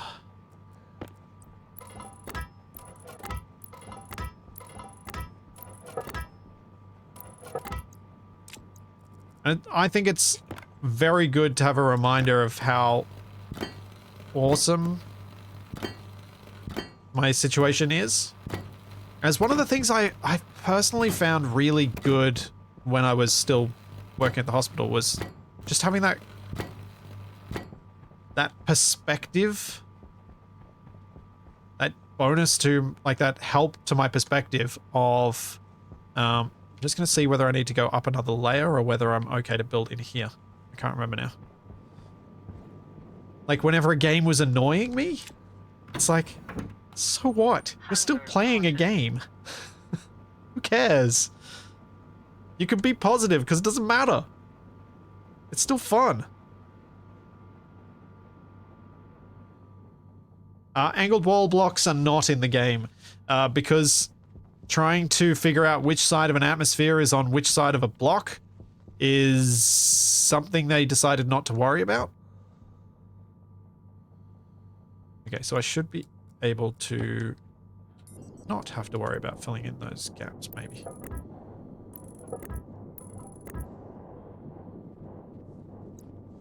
Or actually, no, I can fill in those gaps, I should say.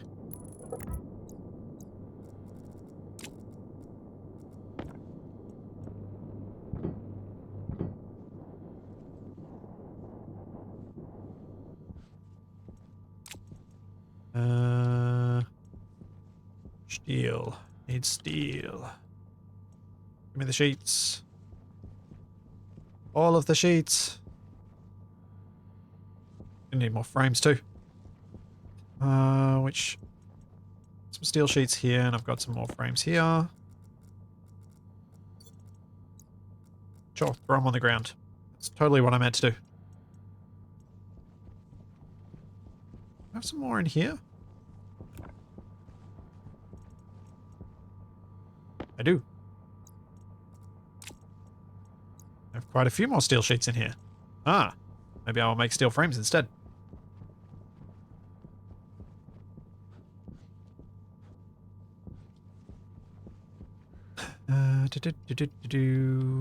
Stop. Make the frames instead.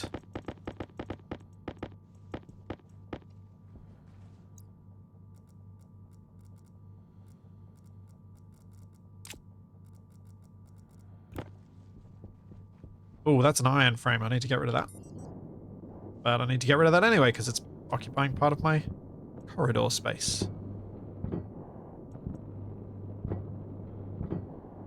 Yeah, so the frame alternates, like if I grab this out and I show that there's a steel frame side, corner, and corner cut. Unlike Space Engineers, those don't have any airtight faces or any airtight space at all. In Space Engineers, airtightness works based on faces of the cube. A particular face will be airtight or it won't be. Which is why you can get some weird ways of creating airlocks that are an airlock but don't actually have any wall at all. In Stationeers, they haven't done things that way because their atmospheric calculations are orders of magnitude more complicated and more in depth. And trying to work out where in a volume, because the world is divided up into cubes, which are these volumes, where in a volume would be airtight and wouldn't, isn't something that they've actually ever done. And this is coming up as a bit of a problem at the moment because one of the mods that I've got active in my world, made by Wickus, is his tubes mod. And that mod has some of those spaces that need to be airtight on one side and not on the other. And it's creating some issues they're trying to figure out, which may or may not be able to be figured out.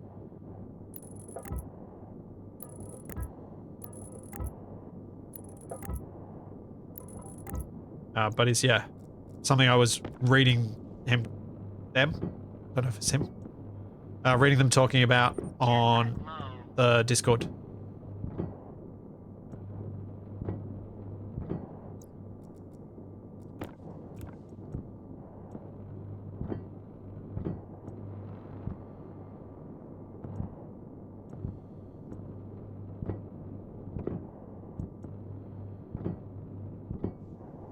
Yeah, it's with Wickus joining the team as a contractor. It's something that they've been openly talking about. Yeah, my jetpack's a bit low. It'll be fine though. I'm just gonna go back outside and make sure that I've filled in all those holes.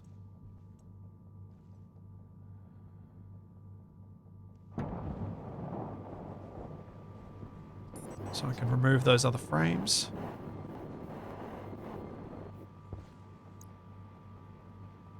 I'm an idiot.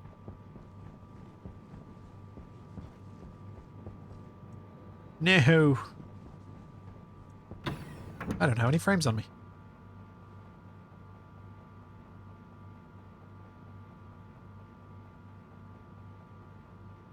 You think I added a slope? Oh, no. That's not good.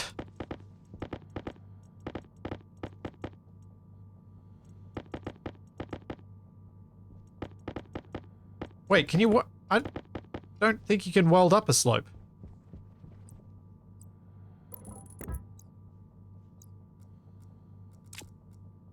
So if it's welded up, it's not a slope.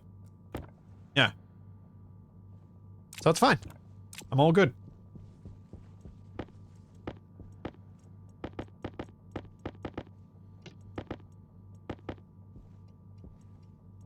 Yeah, nothing to worry about.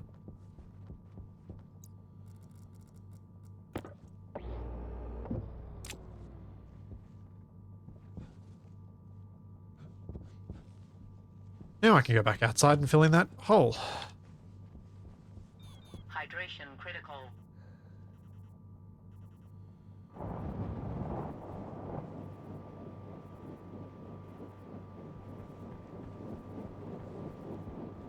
Don't worry, stackers will eventually come. They're not here yet, but they'll eventually come. Maybe. Possibly. Probably.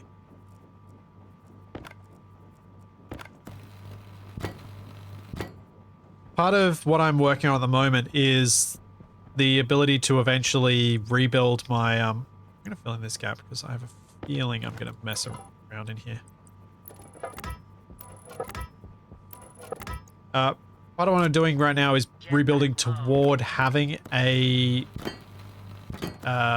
production room, a proper one, where I can have stackers and stuff set up for all the machines and have things set up a lot more nicely. Now, the doorway's there. Let's see. Yep, that's what I thought.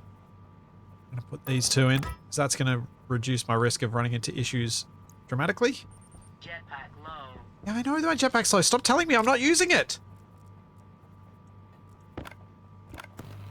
Jeez. Such an insistent suit. Jetpack low. Oh my gosh, I'm gonna have to fix it just to shut the suit up.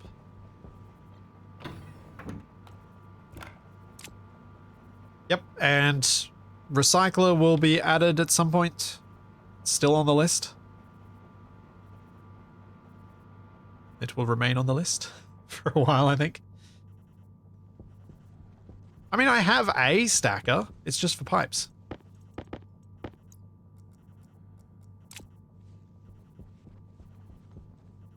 Jetpack, that's what I'm fixing. It was jetpack low. Jetpack low. Jetpack low. Jetpack low. Jetpack low.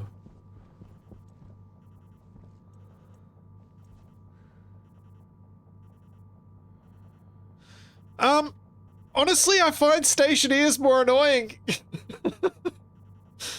Because the inventory full in Space Engineers is action-based. If I stop doing things that tell me that my... that stop trying to access my inventory, it doesn't say anything. But the fact that this keeps telling me about the jetpack even when I'm not using it, it's kind of annoying.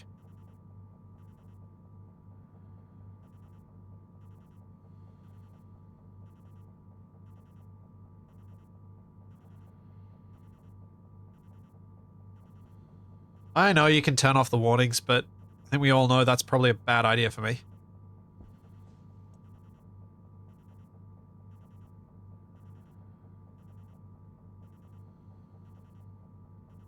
Should be annoying. Arguably so, yeah. Arguably so.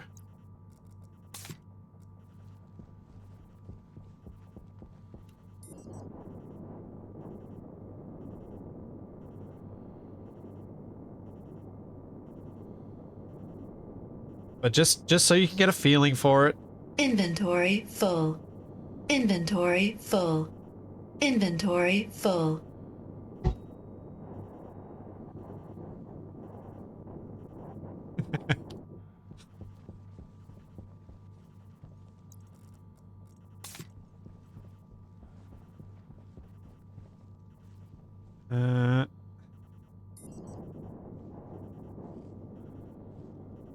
Yeah, should be good to remove these now.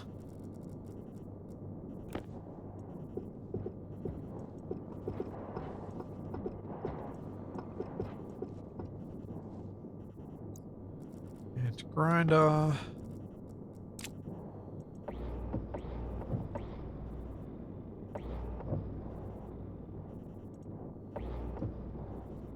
Yeah, you got to be careful with how many warnings you put in before people just stop listening to the warnings altogether.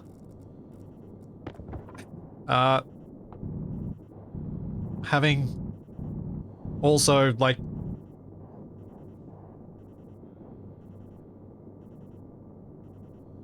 you say, Vox, rented a car. The one that my partner and I rented when we went to New Zealand had so many different beeps and warnings that it was hard to figure out what it was warning you about. And so, again, yeah, you just kind of tune them out because you don't feel like they're giving you any useful information.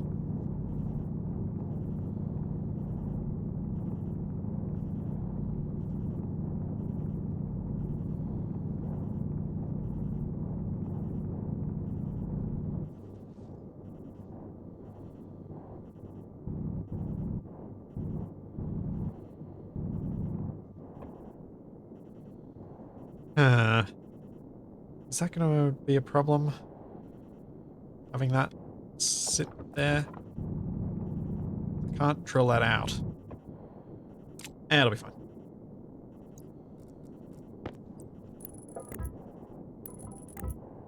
Hunger critical. It's pretty much any new car has tons of these warnings now. All the various driver assistance warnings, things that they put in them.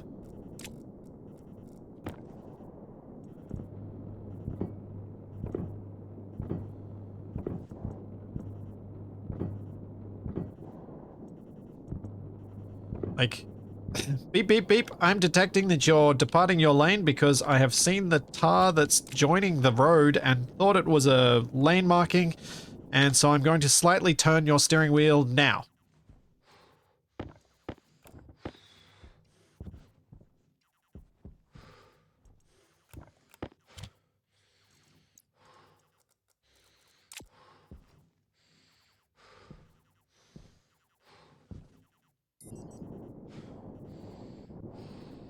Alright, food and drink.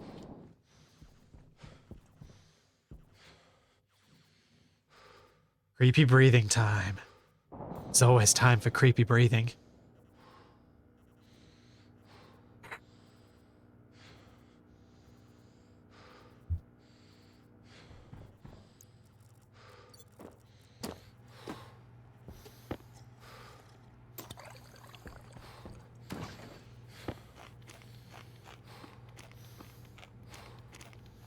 I'm probably going to start running low on muffins real soon. Yeah, down to my last 6 muffins.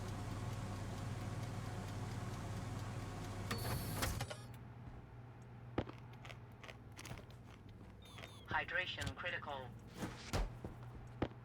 I know my hydration's critical.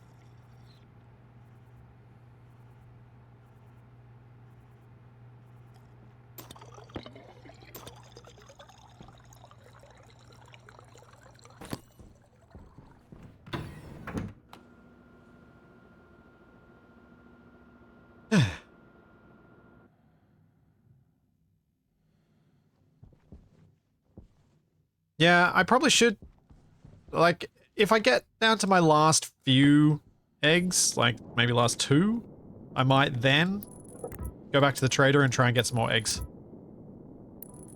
I'm honestly not too stressed about it right now. Each muffin lasts me quite a long time.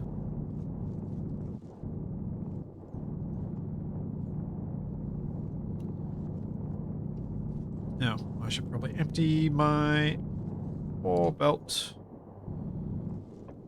and go pick up those messy bits that I just made.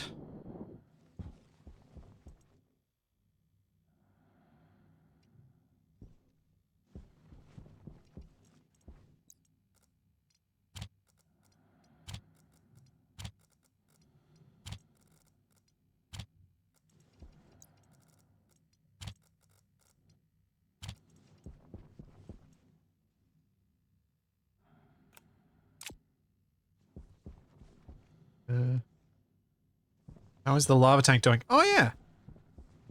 You should check that. Oh, yeah.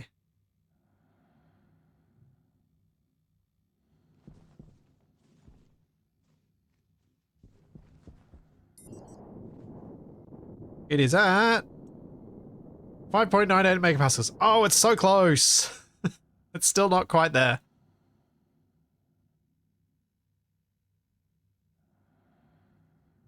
I could probably wait, actually, because that just went up 0.01 while I was here. See if it turns itself off. Come on. All right, while we're waiting for that to turn off, I'm going to fill up my water bottle.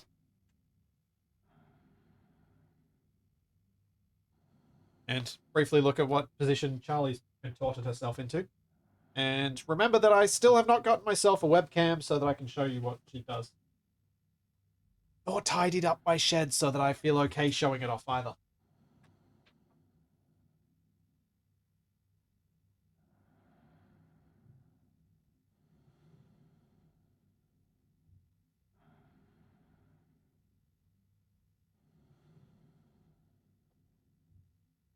She's been digging her bed, which means she's made a hole in the middle of it, and she pulls the foam out, and it takes so much work to clean it up.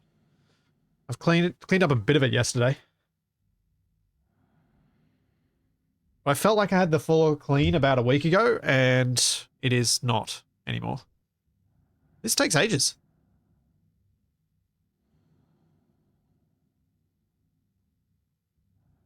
I will come back. That is taking too long.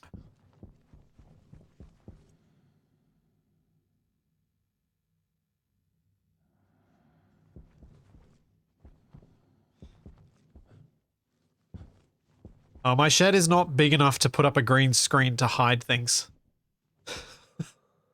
It is definitely not big enough for that. Where is all the copper? I dropped. Well, there were 3. Oh, I'm sure I'll find it later.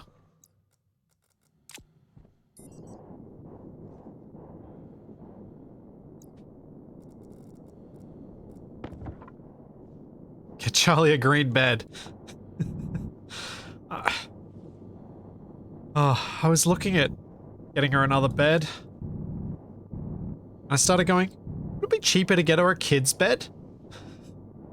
Are people mattresses cheaper than dog mattresses? Not quite. They're about the same.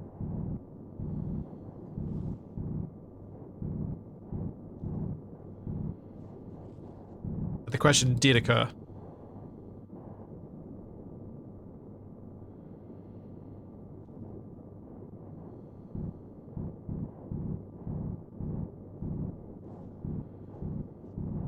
Alright, that's enough clearing out of that. Let's go down to the bottom layer as well.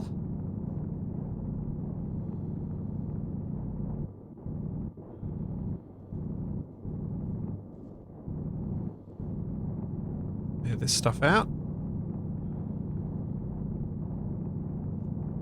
Barbecue sauce, I was outside just earlier.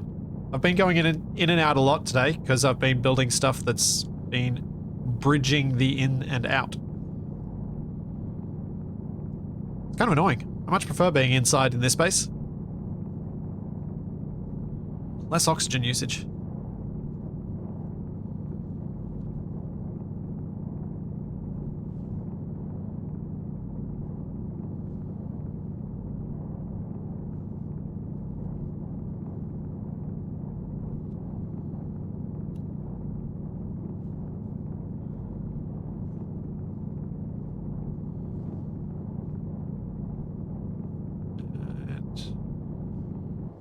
I'm gonna go right down to this level. I think I will. So I'm gonna have to have room for all the pipes and stuff to go through here.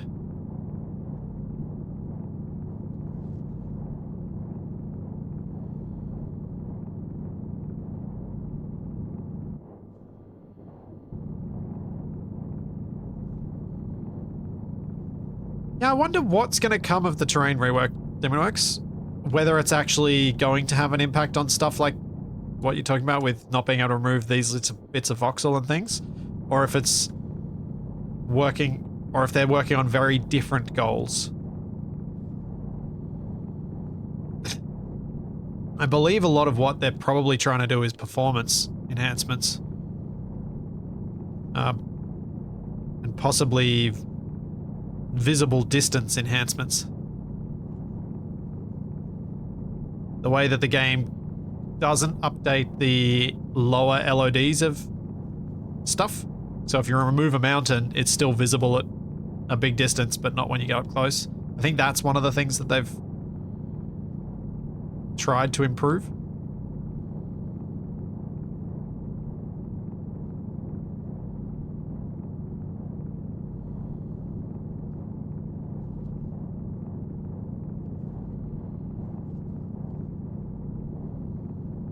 I'm sure it'll introduce new weirdness, but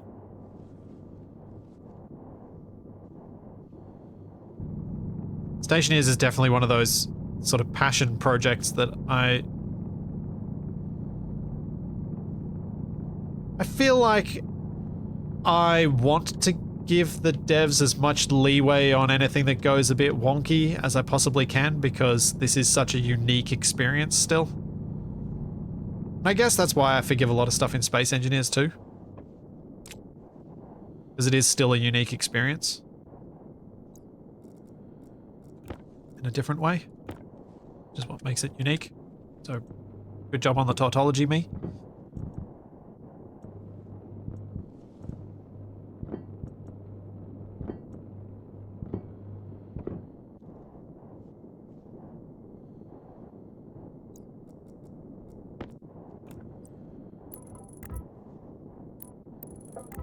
So at least once I've got this in, I'll be able to run my heavy cable down below so I can get rid of this floating one, which would be nice.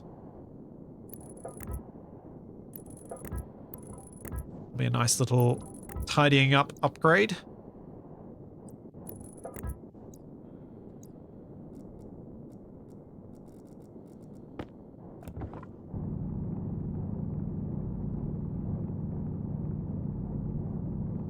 Okay, that's that gone.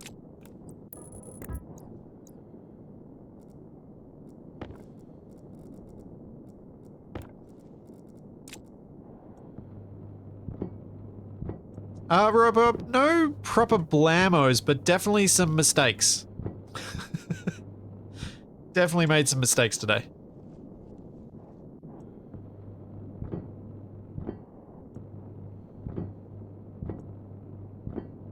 A few, let's say leaks.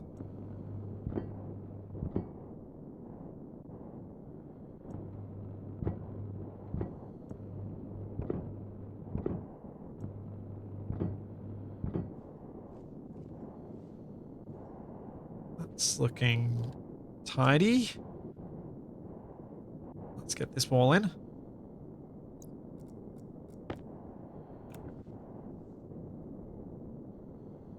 So I think what I'm going to do is the piping that runs around here is going to move into the new corridor when I get it built. So I'll have it following the main corridor rather than going on its own little meandering path. So I will close off this space once I've moved that piping.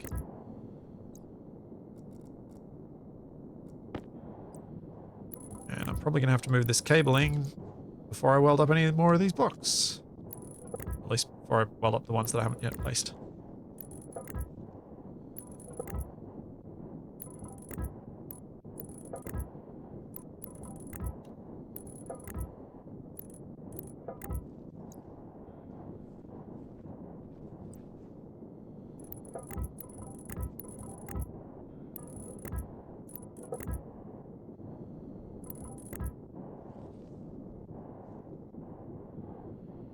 This row.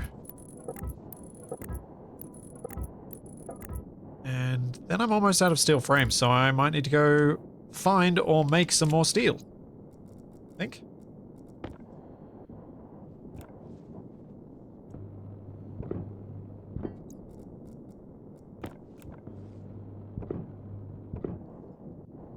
No, I am not just putting fuses outside the blocks to leave it there.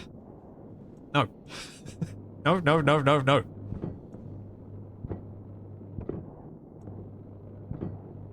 See you, Dels.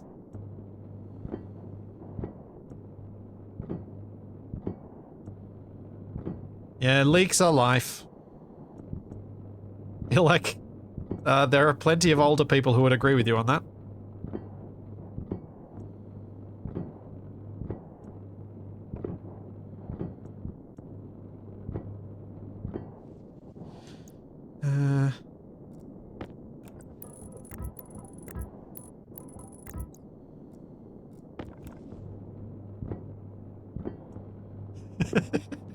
I don't think you should feel attacked by that.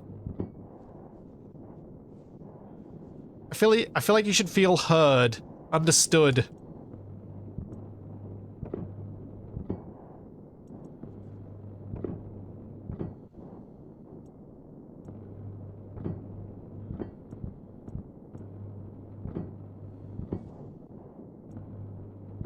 So many frames. I always underestimate just how many frames go into building spaces like this. Which I guess goes to show just how much time Nev spent making frames and sheets for us to build the base in the Terraformers base, because it was huge. Although, when I'm done here, this is getting... certainly not as big, but it's getting closer than I thought it would to that scale. Hey, I'll be able to put lights in here. Okay. Copper's on the floor. Is there any steel on the shelf? That is steel. Yep. There we go. Let's make some frames.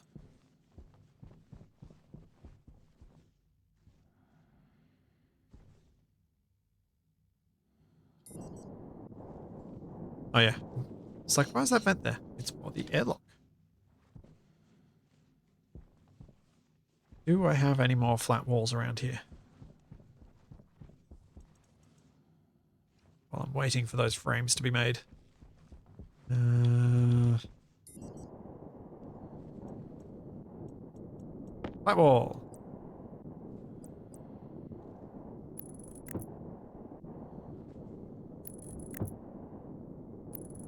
I am going to almost certainly rip up this floor and replace it and make it nice and neat when I decide exactly what the layout is. I'm just putting the plating down now so I've got a surface to walk on. And I've got to decide which bits I want rotated and stuff like that. So that's why I'm not worrying about their orientation right now, because I don't like it when it's like that.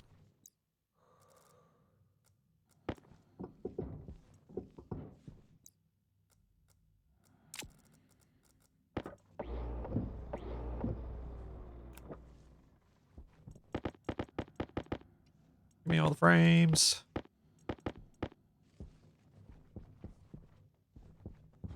Suppose while I'm waiting for more of those to be manufactured, I can redo this wiring. Where shall I put the wiring in the corridor? Now the temporary floor to stay forever. Yeah, probably.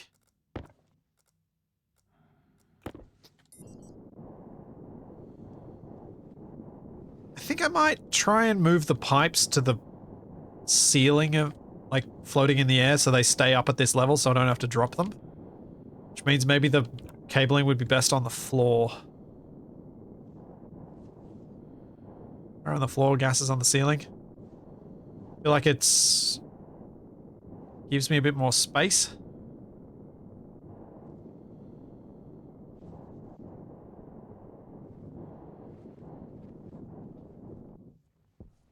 I'm gonna need more heavy cable.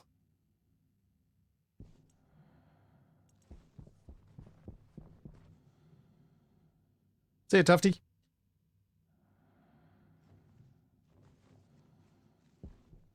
So yeah, I think I'll just run along the center. Which means I probably should get more of these frames down before I do this, but since there's no collision on this, it'll be fine.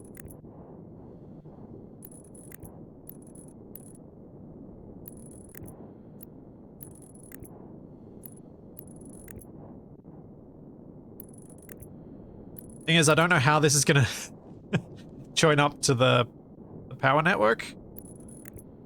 At the start of the base, I think I'm gonna have to redo it a few times until I have laid out that bit of the corridor properly.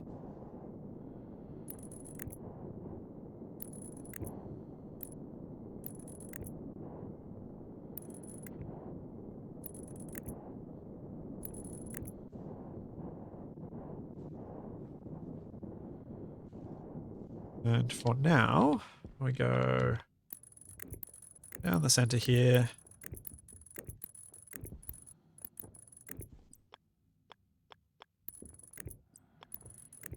And hook up to here.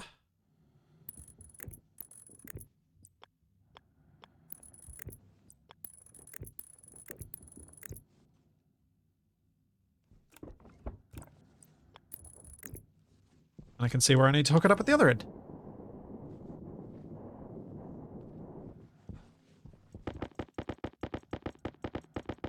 I think I'm effectively just going to create a little bit of a bypass so that I can then remove this roof bit.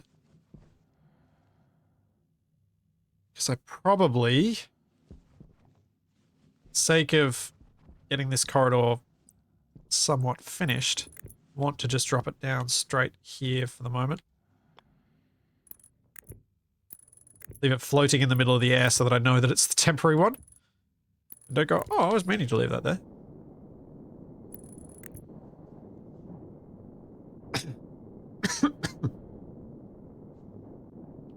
Sorcery, he had the exact amount he needed.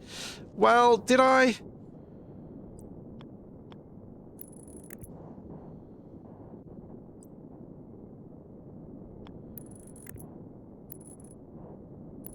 suppose as far as such things go in Stationeers, I did.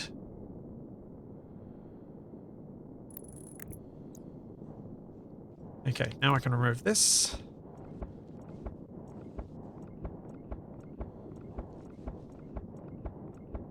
Since the lights stayed on in the airlock, I know I didn't break everything.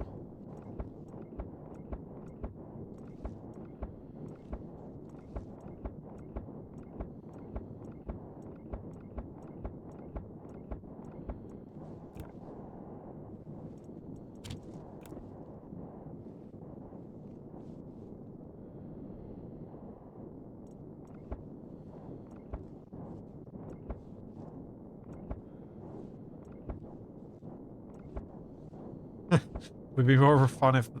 I don't know if fun is the right word there, Jason Base. But it would certainly be something if you had X extra meters of cable running behind you and collecting in spools in the corners because you've got more cable than you needed and you didn't want to cut it and recrimp it.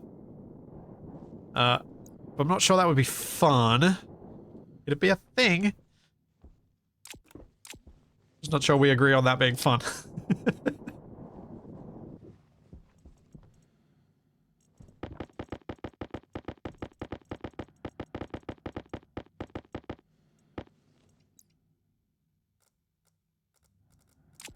And that's probably enough steel frames for the moment. Let's see how many it actually ends up being.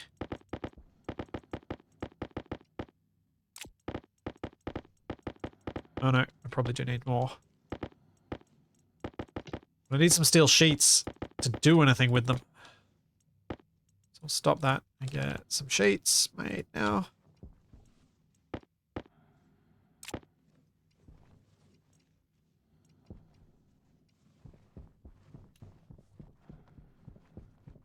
It is not connected? Yeah, it is. That connects. Oh, it's not. Oh, wow. I'm a dum-dum. How did I manage to think that was connected? It's so not connected. That was a special moment. Let's fix that.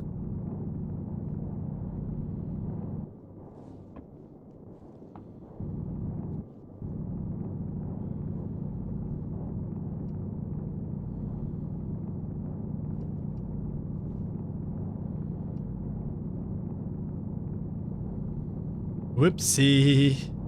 Yes, the power of positive thinking powering my base.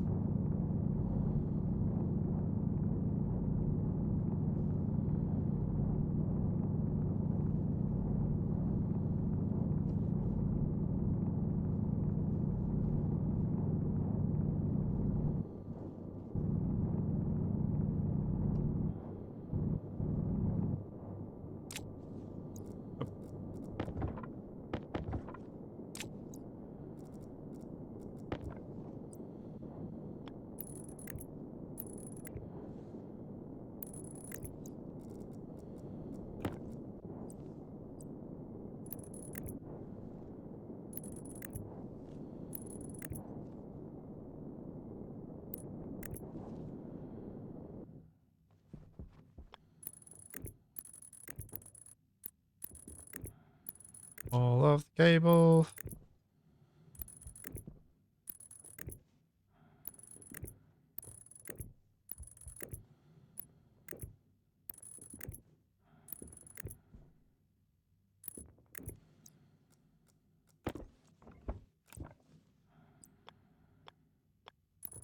There we go. Now it's connected. Better.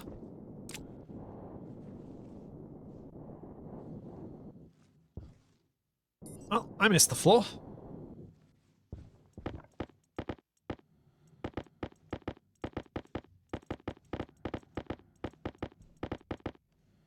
Empty sheets. Should have about 50 here. Yeah. All right. More frames. Let's get this wall finished. I'd like to at least get my, like, roof finished to a level where I'm happy to put the lights in.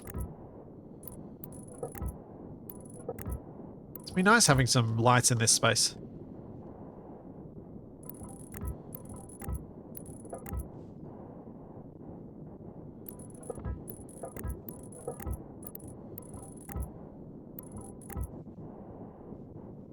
I think.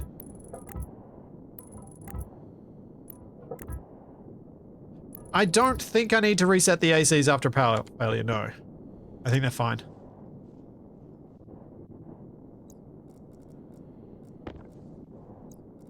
I checked up on that a couple of streams ago after someone asked me and I went, oh, I wonder. But no, they were all fine.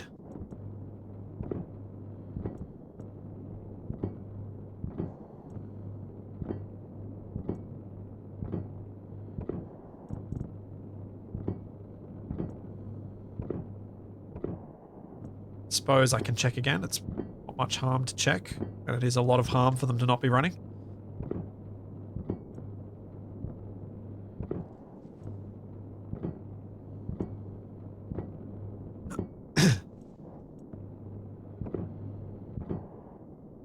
The ACs do not have a battery. They don't have any sort of battery backup. They run on the mains.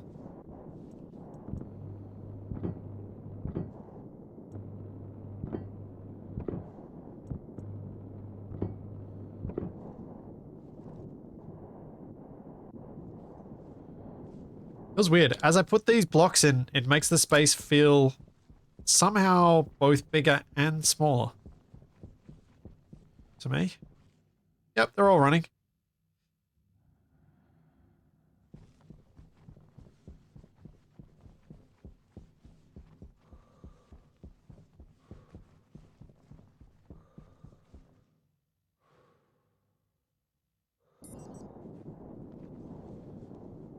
So, before I build... Actually, I can build the floor, like the very bottom floor. But I'm also thinking before I build too much more of this, I need to decide where the storage room is going.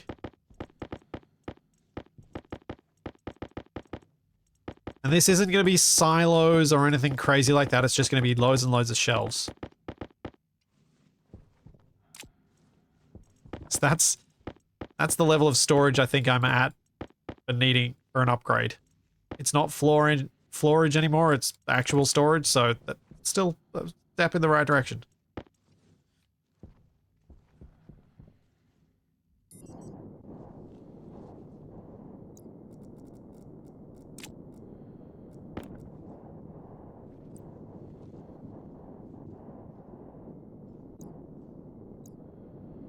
Let's drill that out.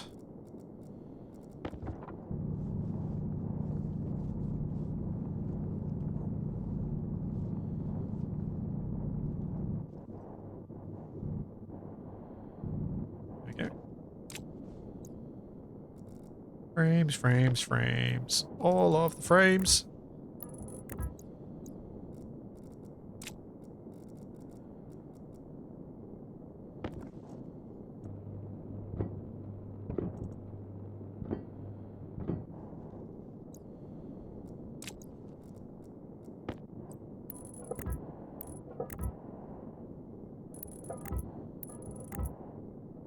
Oh, this is... This is one of those upgrades on this base that has been waiting probably too long.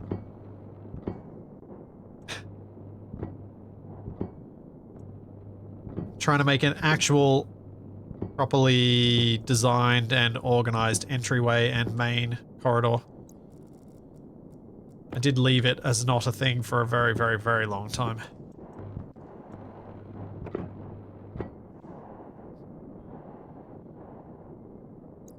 Does hot CO2 give you more gas capacity than cold CO2? No, if it was realistic, it would actually give you less. Or at least... yeah. It would give you less for the same pressure.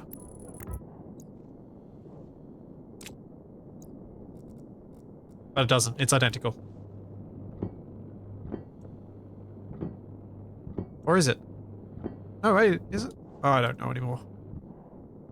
If I change the pressure, I don't change the temperature, but if I change the temperature, I do change the pressure.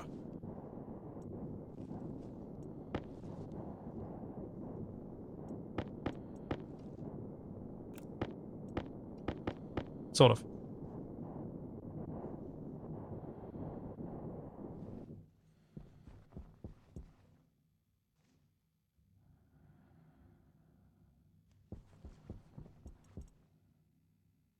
But yeah, the way that my jetpack works, I've not got any more gas than I would have had.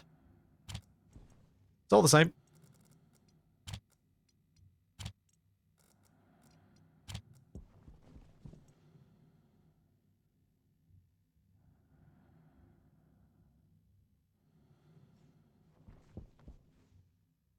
No, it's not intentional that this changes to just 2 blocks, but it's where the door is, and I'm just leaving it. It's going to be one of those little quirks of my base. Because it wasn't intentionally designed around any of this stuff. It's just kind of accumulated.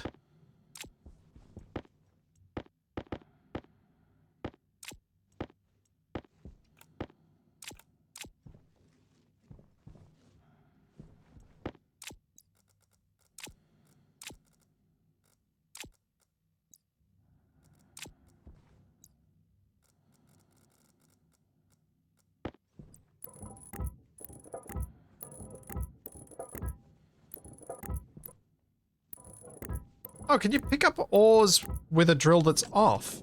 Huh, I didn't know that. That's cool.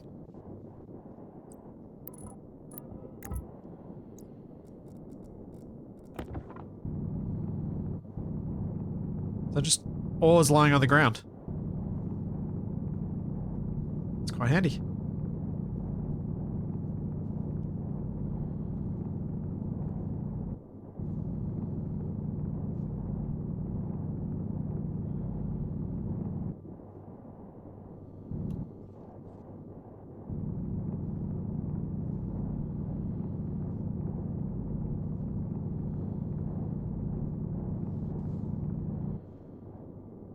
Alright, and we can test it in a moment.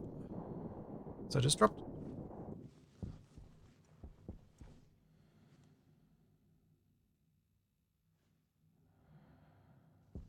And more iron into the backpack that still surprisingly has some space.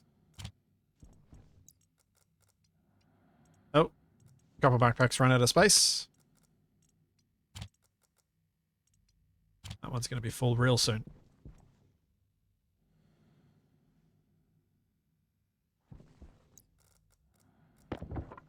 Okay, drill is off.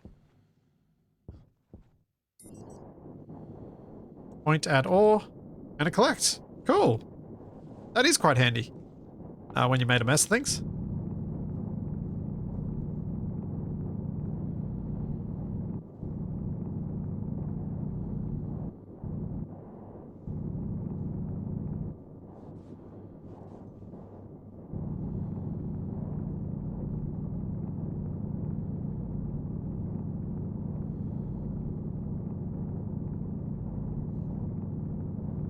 You stole my stream, Shadow, because I'm trying to be organized and I'm tidying up?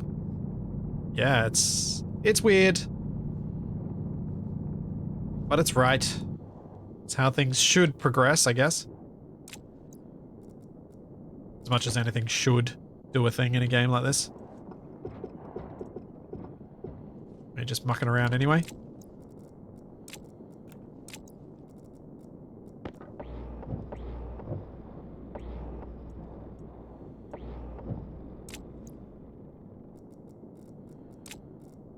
Oops, let's go there.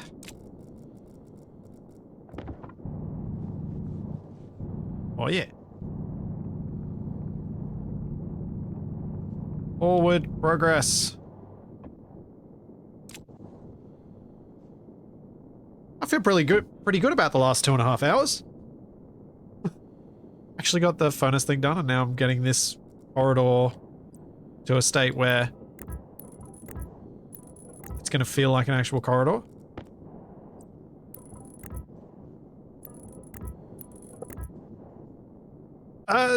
Ted, I don't think there is an end game in Stationeers. It's a sandbox, so it doesn't really have an end point. I think for a lot of people, sandbox games like this, the end point is the point where you'd rather be playing something else. That's when you stop playing, and that's the end point. Or where you'd rather be starting fresh again, rather than continuing your current build.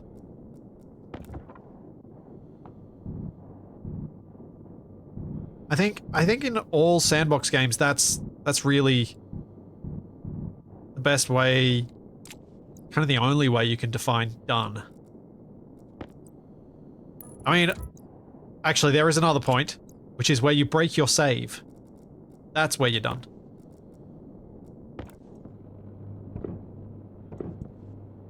So I feel like sandbox games are things where you frequently end up modding the game, and so breaking the game is often the end point.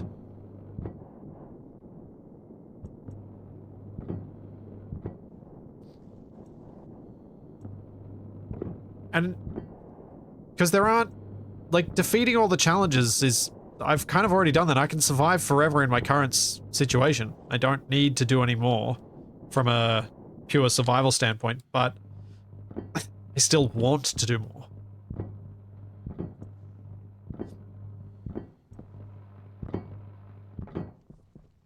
And I think, thanks to, like, the amount of time I've spent talking about games on stream and thinking about game design for making the ACS mod, my understanding of what's good for a game like this has evolved. In the past, I definitely would have tried to make it so I needed to keep going, but these days I'm much happier to just let that be a want. And in fact, I think a want is often a better thing to have than a need for a game like this. It doesn't work for everyone, but I feel like a want works better for me. Like, where I just want to do it because it's fun. I don't feel like it's needed in order to have fun.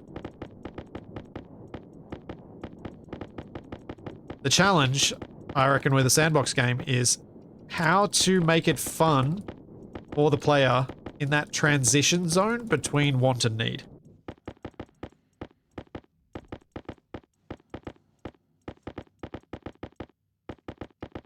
Where players kind of start to realize that they no longer need these things to survive. How do you then translate that into, I want this because I want it to be better?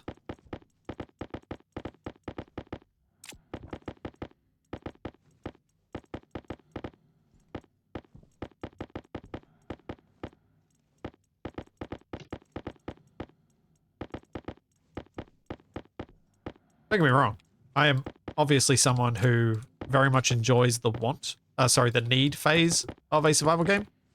It's why I've enjoyed, over the years, so much time spent in games like Icarus, where it's a very much a needs-based focus.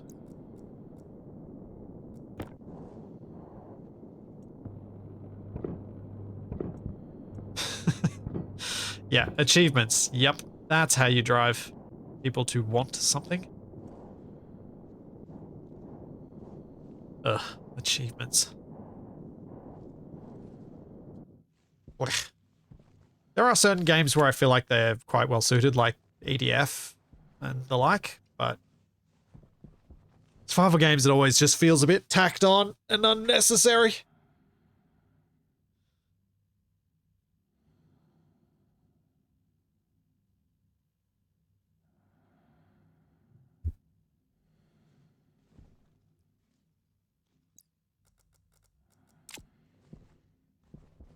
Oh yeah, let's go check out the tank. See if the pump has switched off as per the intent. So I can then put my roof back in. Pump is off. Tank is 6 megapascals. Excellent. How hot is the gas in there now? It's getting hotter. That's like 540 degrees Celsius. Cool. Or not cool. Whatever your preference is.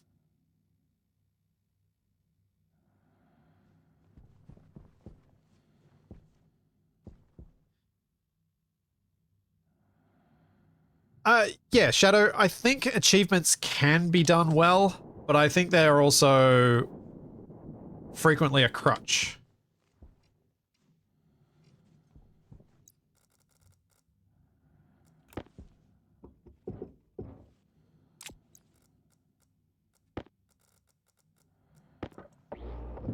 Like, how can I keep my players playing this game for longer? I know, I'll make this achievement that's really, really time consuming to get. It's not a fun achievement to get, but it's time consuming, so they'll play for longer.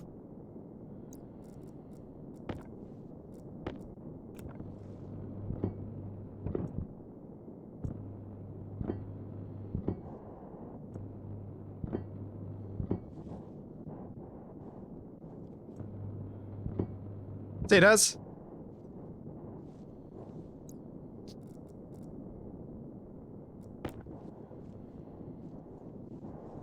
Alright, so main corridor comes to here.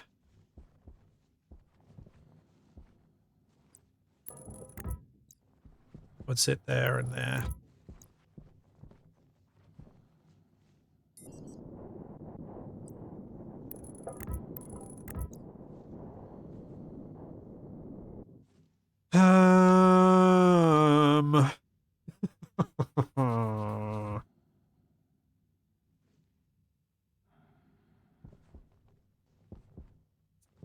How much oxygen is left in this? Well, there's still a fair bit. Yeah, there's still another almost 2.5 tanks.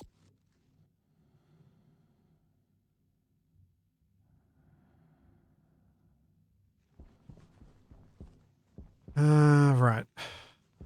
I think my entryway is going to push out, so the airlock won't be where it is currently. It'll be a few blocks further out when I build it properly. And I think I will allow my whole corridor section to be a single volume. But what I should probably do is excavate the ceiling out, build the ceiling for this main corridor bit, and then close off the cooling room to be its own independent room. So then I can also close off the battery room and have access to it properly.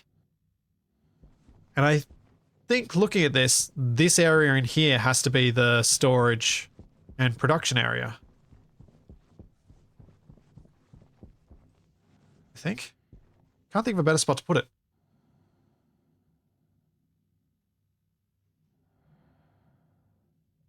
Yeah, the base is starting to look less cavey, and that's intentional. That's what I want it to look. Less cave-like, more base-like.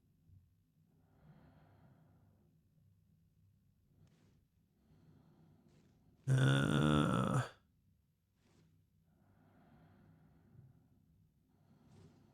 feel like having the production, like, since it's just the 4 production things for the way I'm building stuff at the moment, I feel like having that in the same room as the storage makes sense for how I'm planning on doing it, because I'm not planning on having automated systems and fanciness going on there.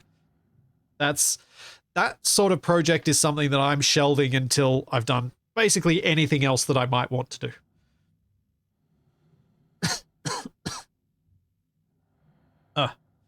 Sorry about that. And I think having a doorway that's right next to the furnace room from the production room makes a lot of sense.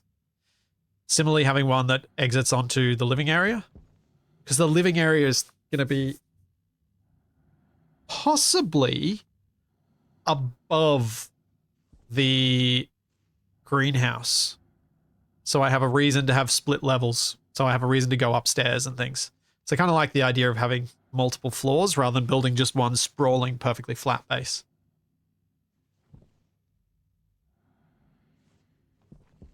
But yeah, just trying to get my head around where things should be, because I'm going to need to move this oxygen so that I can build stuff. But I'll be back in just a sec. I need to take a quick bio break, and I might get myself a snack as well. Be right back.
I'm back.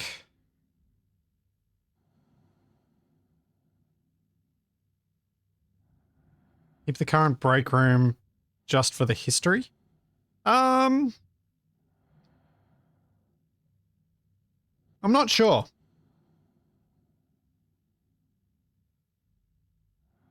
It's an extra set of airlocks that I'd like to not have. What is the snack of today? I have currently got a banana, and I also got some of the gochujang cookies that I made yesterday.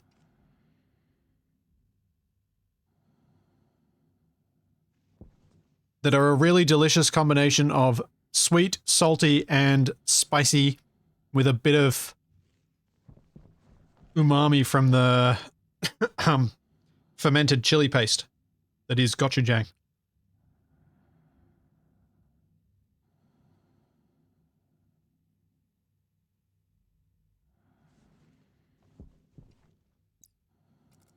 Yeah, gochujang cookies are awesome. One of my students made them last year. I'd never had them before, and I was like, these are awesome. I will have to make them, and this is the first time I've made them.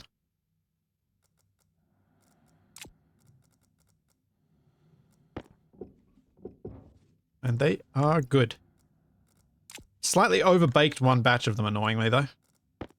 They're a bit more crunchy than they should be, but still tasty.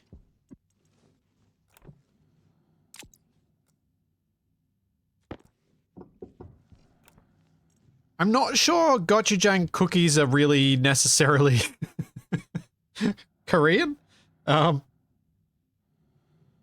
more of a fusion thing, I suppose.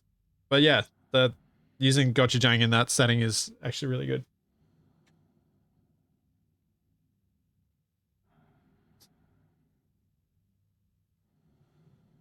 The recipe comes from the New York Times. That's why I'm not sure I would call it specifically Korean.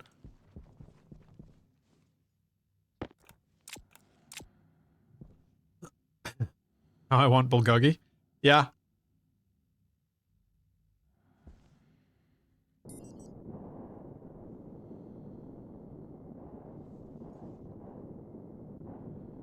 Okay, more mining. Hydration critical. Do I want to continue work on the corridor, or do I want to build the storage space first? I probably want to finish at least the wall into the storage space, actually. I think I'll do the storage space first. Because then I can move the production units, and then the corridor starts getting tidied up. I think this is probably the better thing to do first.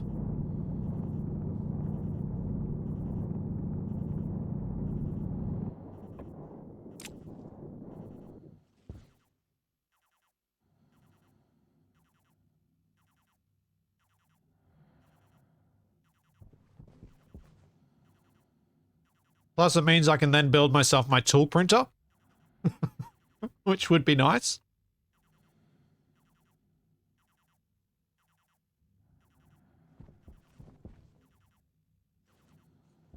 Because having a tool printer means I can print more backpacks for the ore. Have somewhere to store it. I think the door will be where this tank is. From this side. Where do I want the door from the other side? Should probably build a floor in here, at least a basic one. I guess I'll go with this one.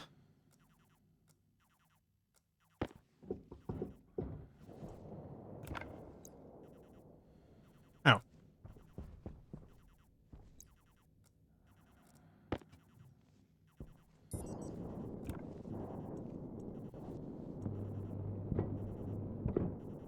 After that. So I don't have room for it. Thanks, Kaylin. Thank you for 16 months. How's it going?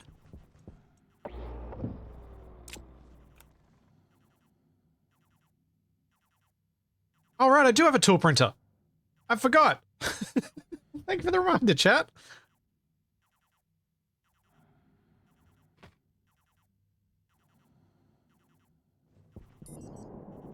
Whoops.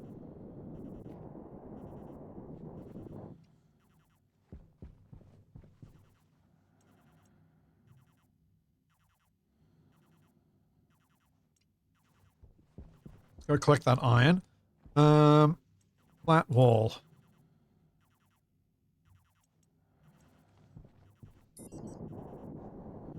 Just so I can get a floor back in here.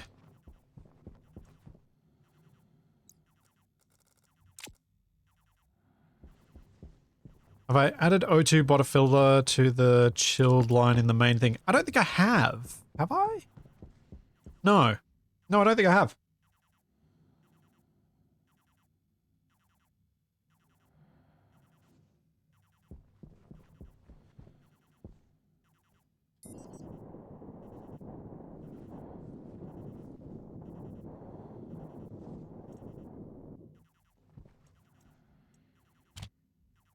Ingots in. Ingots on floor.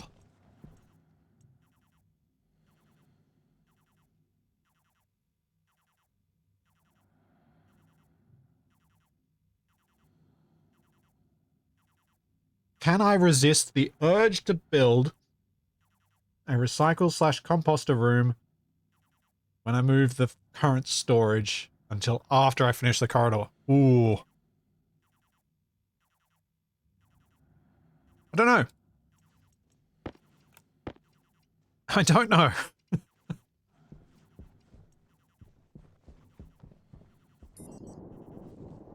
There's...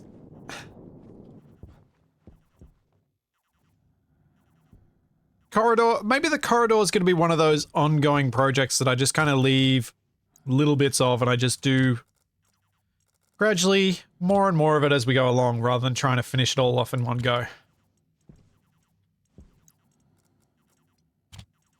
And sorting these backpacks is something I'm totally going to do off stream, not on stream.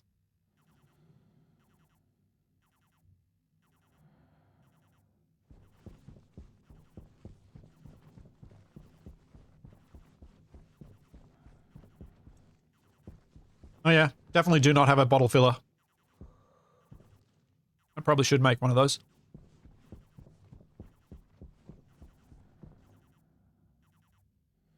Hey Corbin, thank you so much for the tier 3. For 9 months. Thank you very, very much. Now, you going today? Oh, that's probably enough floor pieces for now. Stop, stop, stop!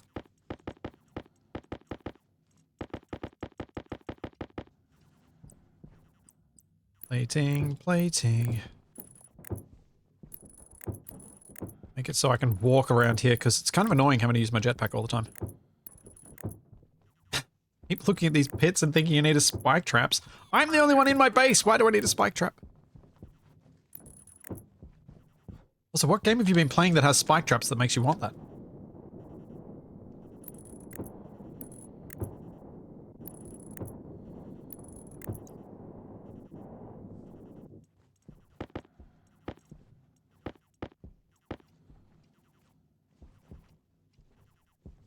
Okay. Steel sheets. Close up the floor. I wonder if I'll duplicate the design that Capac did for the main corridor in our Mars base. It was quite a nice one. So I'm kind of tempted just to do that and not have to think too much about what I'm designing.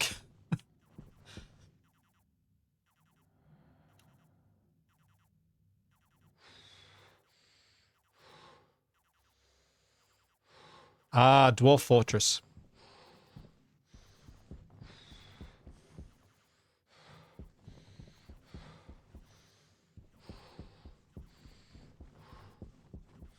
I played a bit of Songs of Six recently. That's quite fun. I would rate it for anyone who enjoys RimWorld or Dwarf Fortress. The thing that I really liked in Songs of Six that became apparent very early on, optional difficulty that's dynamic within the game, or optional problem solving for raids within the game.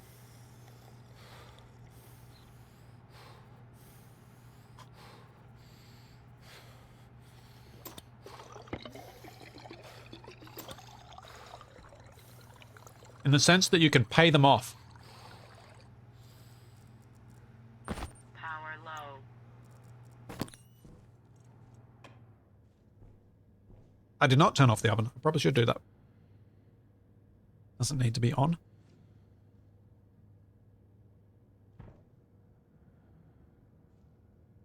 Alright. Yeah. Yeah. That was all I needed to come in for, wasn't it? Yes.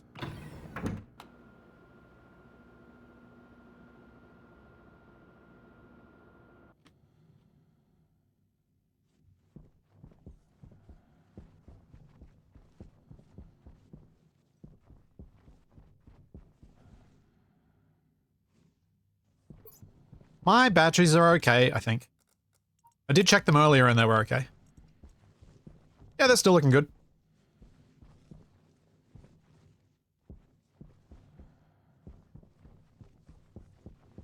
My batteries should actually be pretty fine for a long while now because all of this is empty. So I'm not actually having to cool down much gas anymore. It's almost all through now.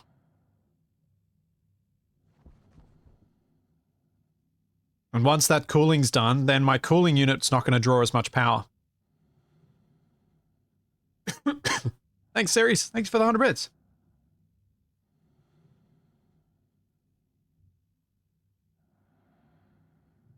Yeah, Demonworks, I'm 100% in the same boat. That's why I uninstalled RimWorld. The fact that every challenge is a combat challenge is dull.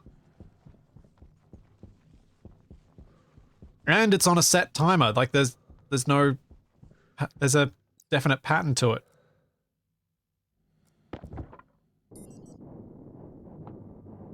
So yeah, I've sadly RimWorld, after 800 hours of fun, became not fun. Despite many attempts to mod it to make it fun and play the way I wanted to. It just couldn't quite get there.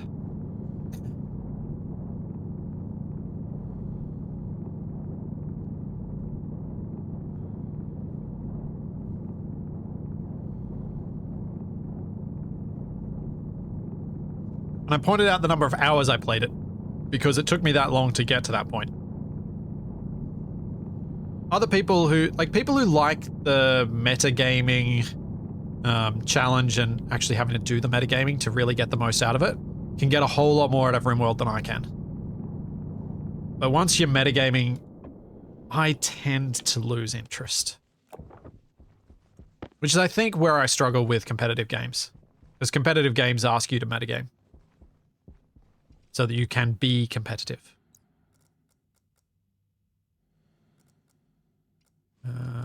What shall I drop on the ground? Let's get rid of these.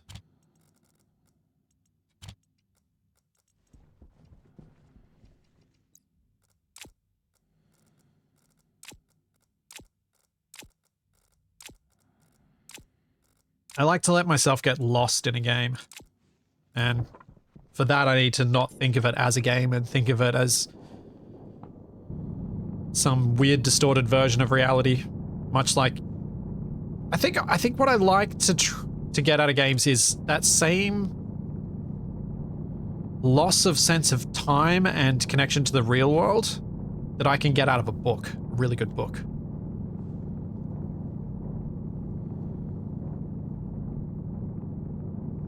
Hey, Shizu. No blamos, just leaks. Thankfully.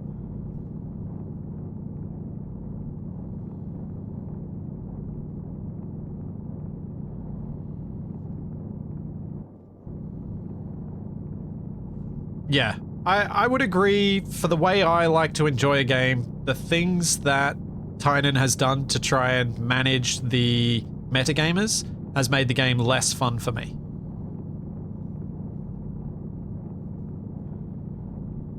And I'm suspicious it's made development less fun for Tynan. Because when I was trying to come up with ways to block the player from doing stuff in ACS and trying to avoid them playing a specific way, it became less fun for me to try and build the mod that way. Once I just accepted that some days people want to play that way, and just be like, yeah, sure. That's fine. It became more fun again. Yeah, I need to take the battery out of the door again.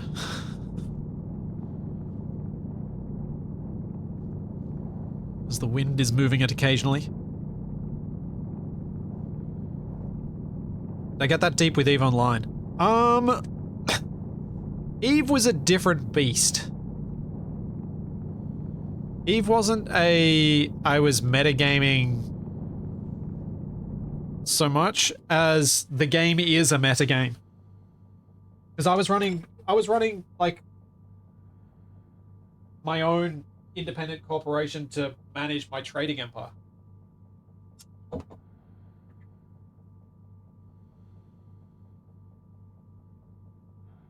Okay, door beat dealt with.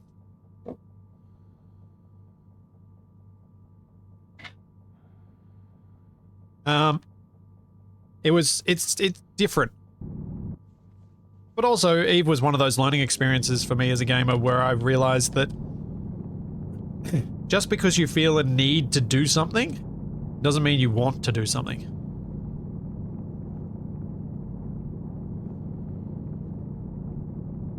And I like to believe I'm not that unique in learning that lesson at the age I learned it. Though I was probably a bit older than some people learn that lesson.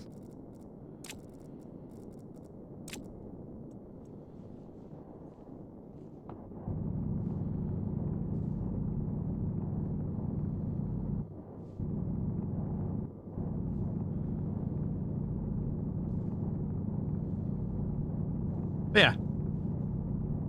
It's all a journey of understanding.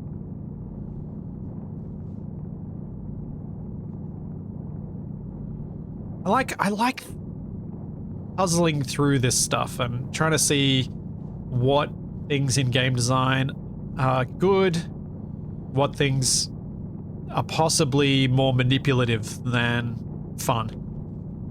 Even if the designer doesn't intend them to be manipulative, that they end up being that way because of the nature of gaming and just the way things work.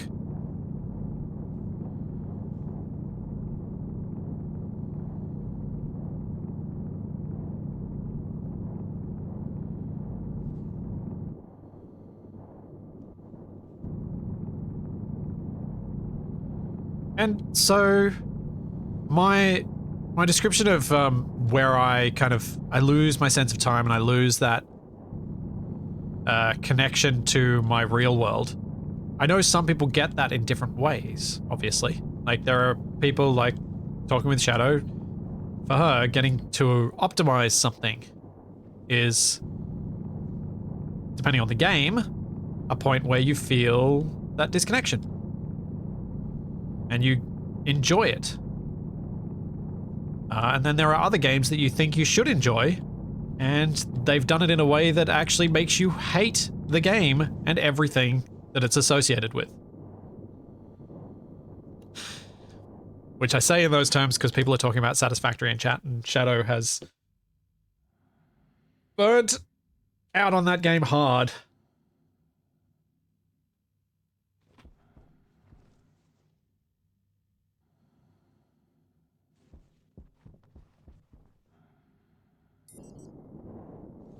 How big do I need this room?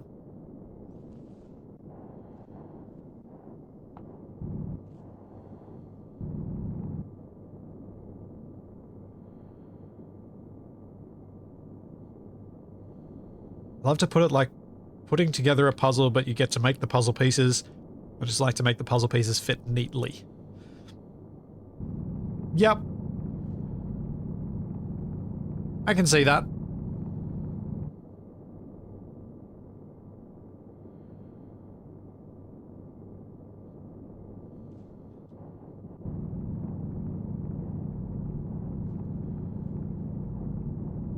It's not something that I find that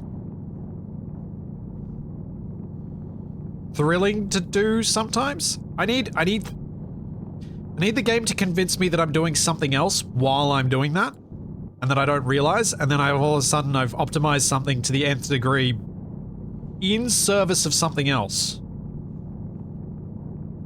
And I've had fun doing it, but mainly because I haven't realized I was doing it. And it's where Stationeers does that very well for me. A lot of the gameplay elements are very similar. There's a lot of automation, there's a lot of those sides of things, but there are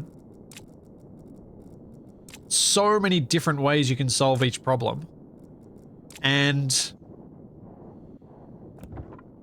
you don't need at any point to be optimized.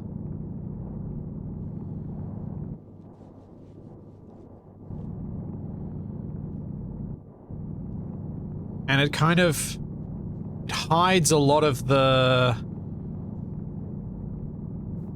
raw numbers so that the perfect solution isn't ever going to be so obvious to you that the other solutions seem always less. So I can be quite happy with my manual solutions to things and not automating them because they still work. The game hides how much they're less than perfect because it doesn't make the perfect solution that obvious to me. That's what works for me.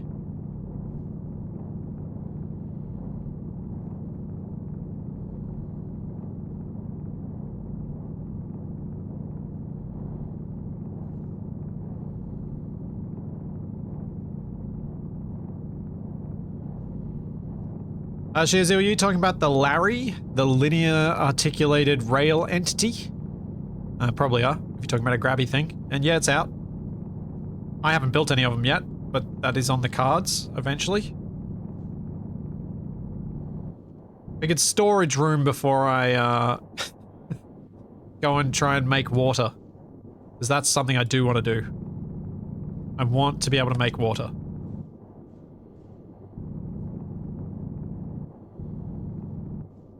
And now that I've cooled down all of my waste gas, that's more achievable.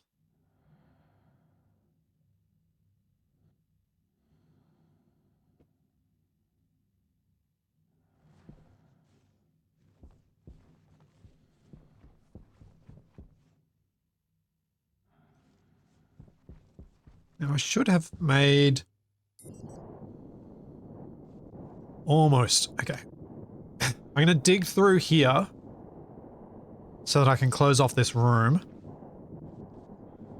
and bring these pipes through on the main corridor, or what will be the service access for the main corridor. Just make sure I've got that lined up right.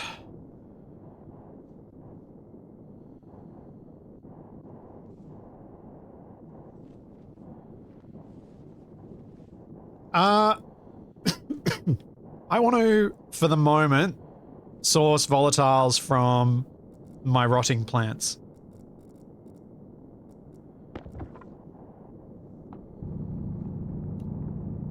That's where I want to source them from.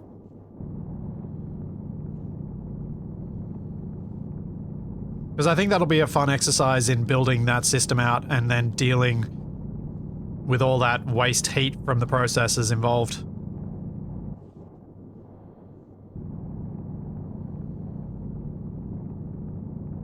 And plus, I nearly completely...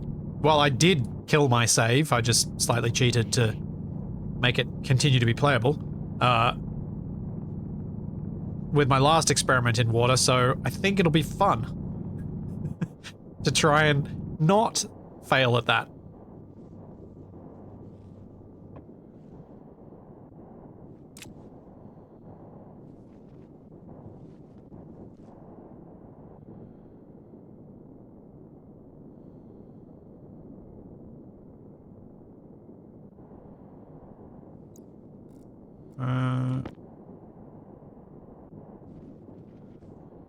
Alright, so it is the row in front of the current last piece.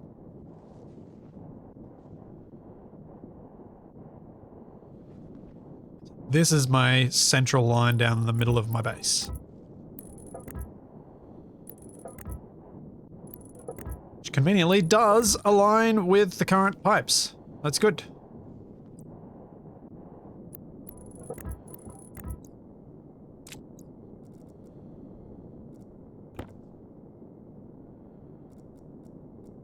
What am I getting wire cutters for? I need a welder. They both start with W, that might be why.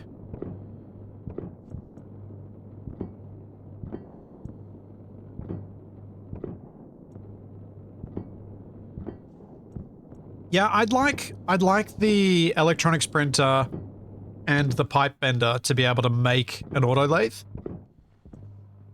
To allow you to bootstrap your way back up if things fall apart. It just makes me think of the way that things worked in Total Annihilation, where every basic constructor could build every other basic constructor. So you could always start from as long as you had one of those.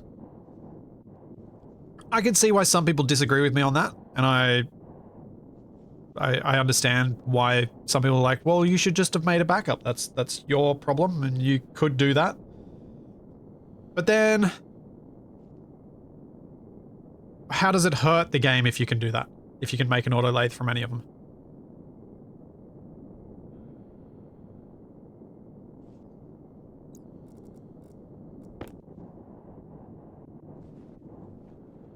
I don't see it doing any damage to any other aspect of the gameplay if you can do that. All it does is mean I explode my base, but I keep half my production buildings.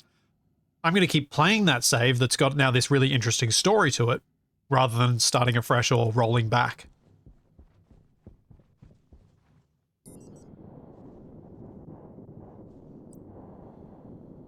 And to me, that feels better.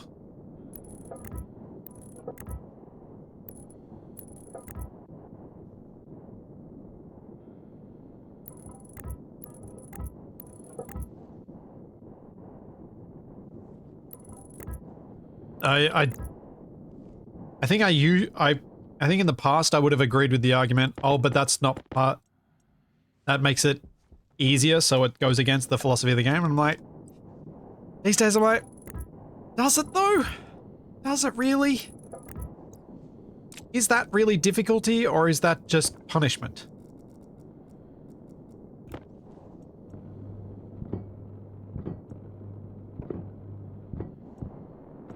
I don't think I'd want to have a constructor in my suit, but I think having just that slightly increased chance of being able to play on a save where something went catastrophically wrong, it appeals to me. I like that element of history to my base.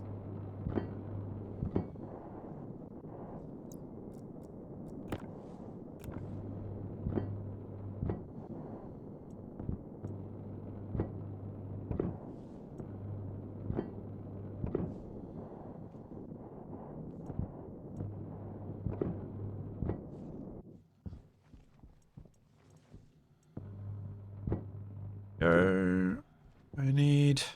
So, let's think about this.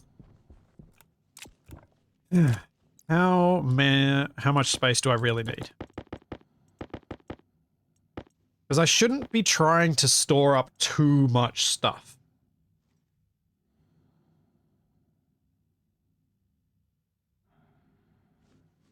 But I also don't want to have my production things cramped together like they are right now.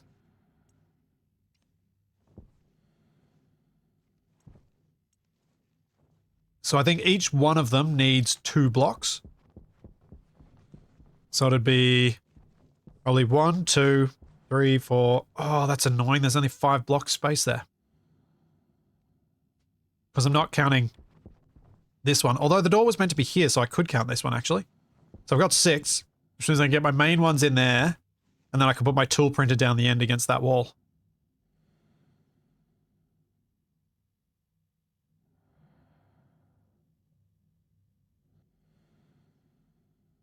Then that whole wall becomes storage.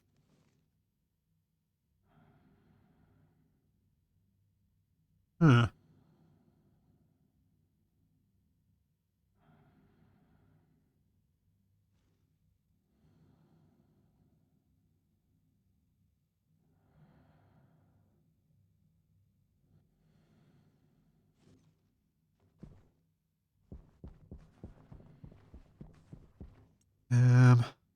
Rocket printer?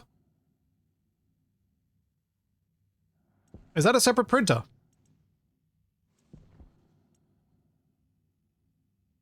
Rocket manufactory. Huh.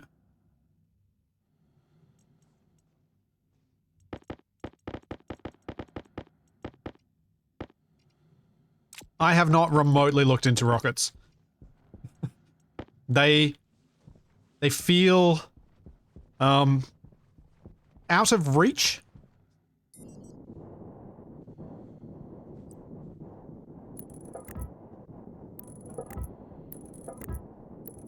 I think. And yeah, the rocket stuff could probably go in its own room or even out by the launch setup.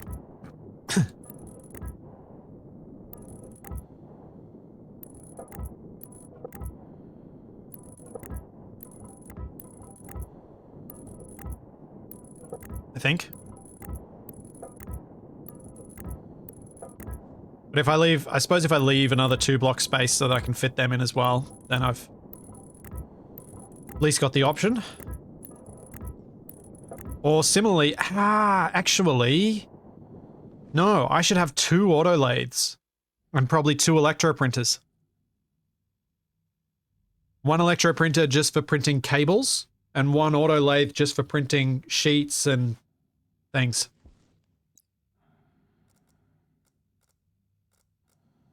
So I do tend to end up kind of wanting the production to be faster sometimes. Yeah, and maybe a pipe bender for pipes in bulk. Though, that feels less problematic. Because I do... I don't often build that much with pipes. But I guess similarly, how often am I going to build massive things with frames and such? I am just one person.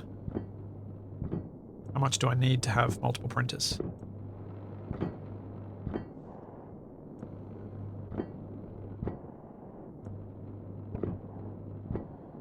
Because with stackers attached, I can probably leave a lot more stuff to just be printed and forget about it for longer.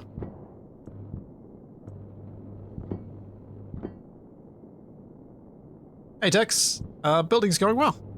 Yeah.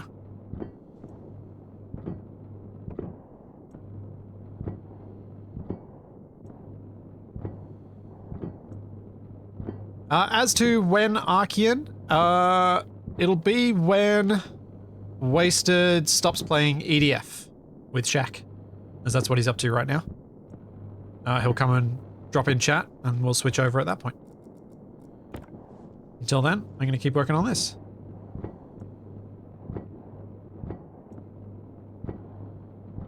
Two rows facing center from door? Maybe.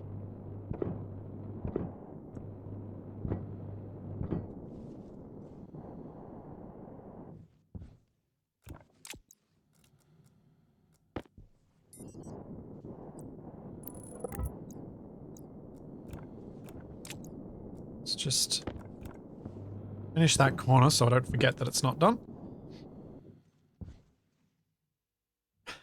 Alright. How would I rearrange things if I wanted...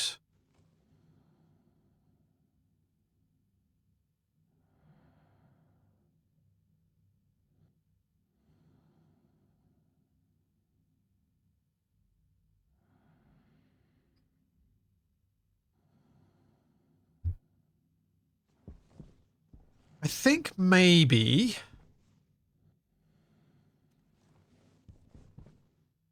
I stick with the idea of having the auto lathe, electro printer, pipe bender along these 3 bits so that I've got those 3 main machines easily accessible. Then I could possibly use this firewall for the tool and the duplicate machines. Maybe even putting the duplicate machines up a level or the tool printer up a level. So I could have tool and rocket and then I could have electroprint and auto lathe. And then continue my idea of having the storage all nice and open and visible. Let's get some more flat walls and I'll remove the current floor. I'll lay out a few things and see how it feels. Although I think I need to leave the frames along the side for me to at least place down the blocks. Yeah, I know I'm running out of battery in the welder. It's no biggie. I can fill it up whenever I actually run out.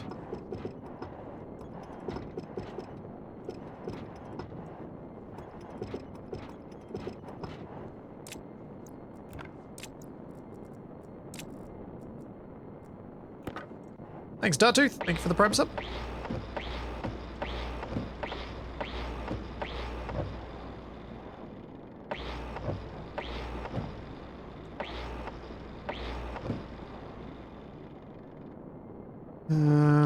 Have I got another printer somewhere that I can use as a way to lay this out initially? That might be helpful. Because I want to sort out the stackers and make them neat and tidy as well, so maybe that's the place to start. Do I have a thing? I don't think I do.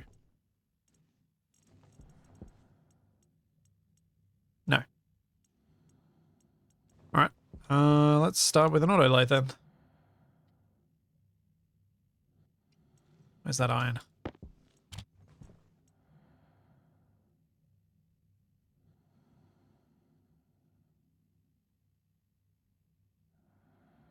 Yeah, I could use the tool printer, but since I'm printing off an extra one of these anyway, I may as well just leave these in place until I've got, at least got the auto lathe in. Because then at least I can easily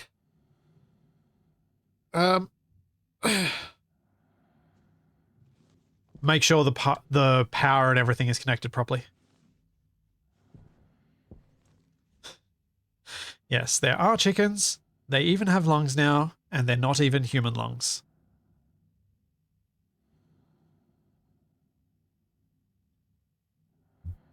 Did I make it back up in the greenhouse? I don't know that I actually did. I know we talked about it, but I don't think I actually did it.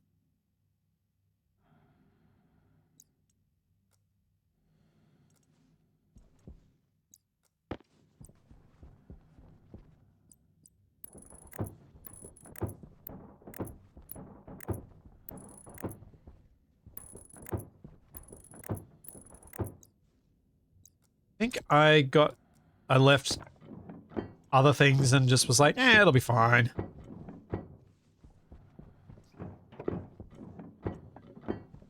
Especially once I'd moved pretty much anything that could have been explosive well away from my production.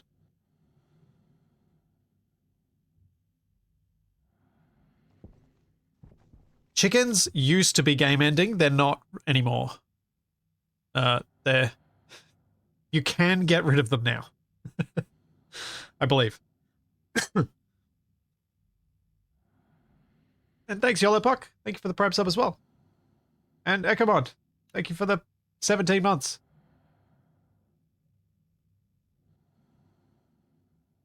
Yeah, game-ending chickens, as in they used to make your game break when you had too many chickens.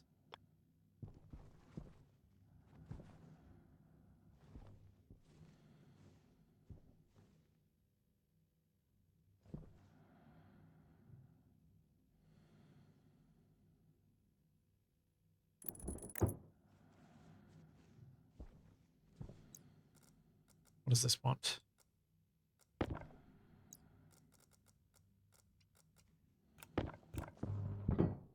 Now it wants the cable coils.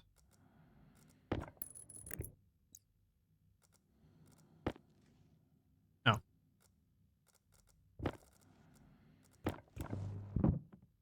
Now it wants the screwdriver? Yeah. Okay. So then we need some chutes. Which I have apparently pretty much used up entirely in the furnace room. Cool. Those are the remaining ones.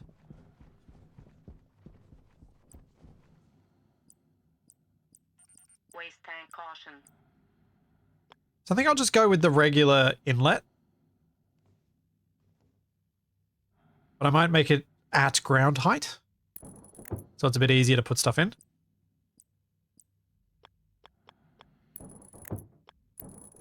Just like that. Then a stacker. I need to make a stacker. Wait, where are stackers made from? From the auto lathe as well?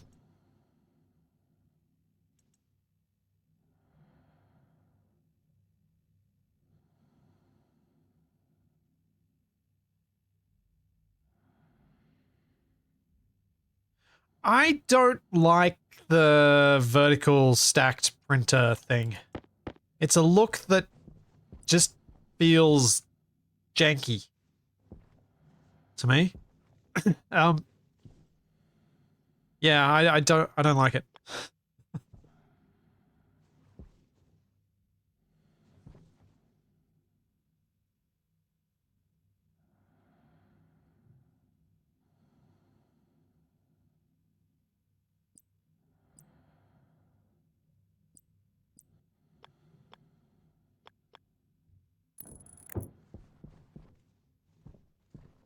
Oh, is that going to be a problem? I think it will.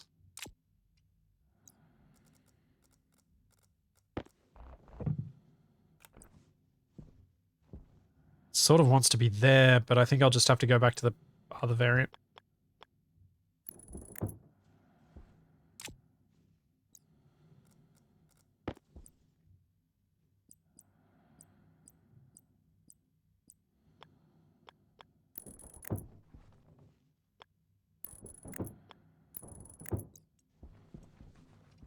I think that's probably the way that makes the most sense to me to have each machine. I can access the controls on the stacker without it being weirdly hidden by the chute.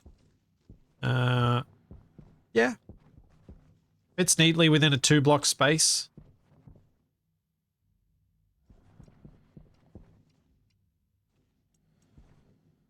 Yeah.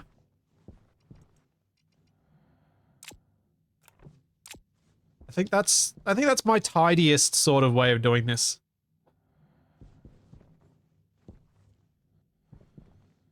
So what I'm going to want is to have a storage of ingots,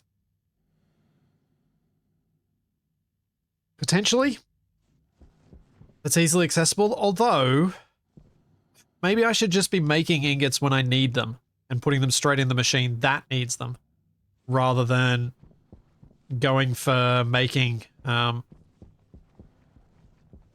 excess and putting them on a shelf. But I do still find that I have excess, so probably should have an ingot shelf in my storage room, production room.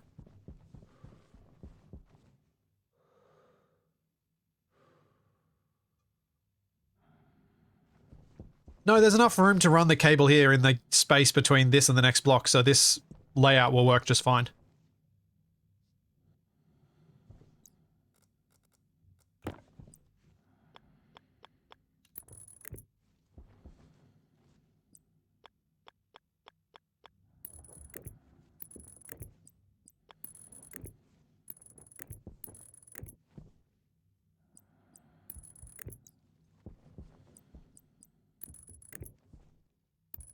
So it'd be... yeah. It'd be a T-piece here and then a corner there for the stacker.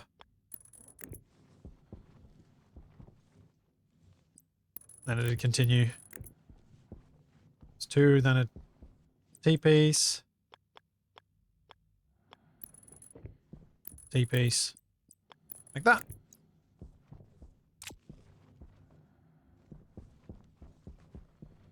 Yeah. I'm happy enough with that. Now I just need to get power in here neatly, and then I need to move my oxygen supply. In fact, maybe I should just pump it into my sorting thing. Oh wait, no. I could just take this tank and put it on my emptier and just shove the oxygen through into my other system that way.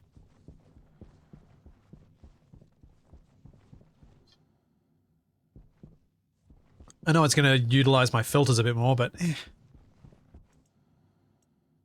69%, 92%, 50%. That's probably the lowest. So yeah, it'll be fine. It'll be fine. Oh, nitrous is at 30. That's actually the lowest. Oh. I need another pollutants filter. I'm going to go make that.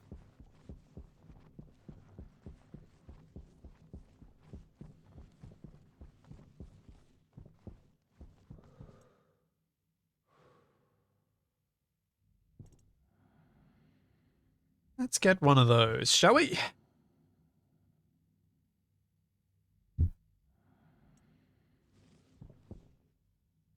Yeah, I should...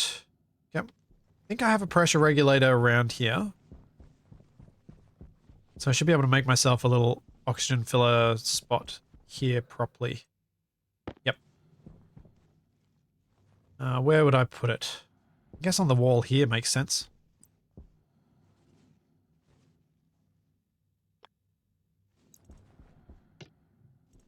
Yeah.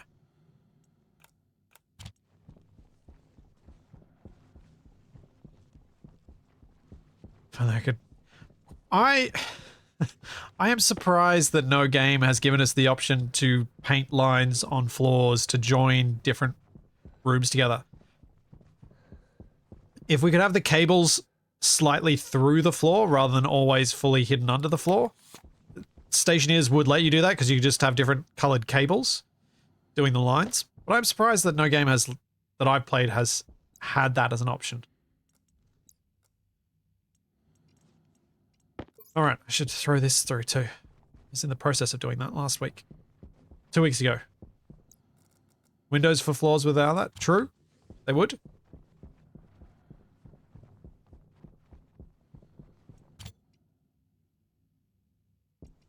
Okay. Pressure regulator, and let's put a floor in first.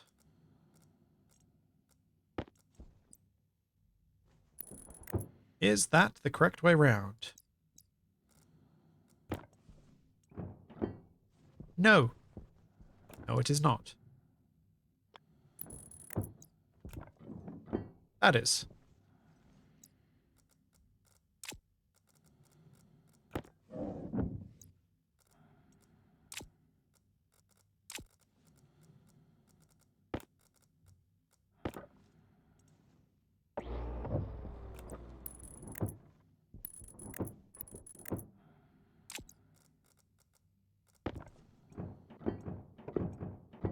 There we go. Have you set the temperature on your ice crusher? No, I haven't. I know it's a thing I can do. I know it's a thing I probably should do. I just haven't done it yet.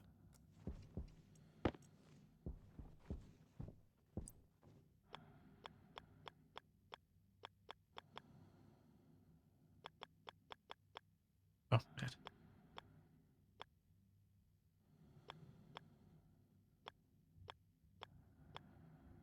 Okay, that's what I needed.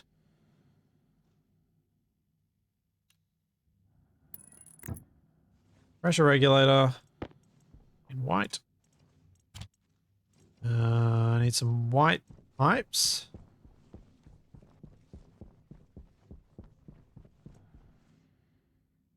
Oh yeah, the letters mod might work as a directional thing. Try and use the letter V as an arrow for various things. Could work quite nicely.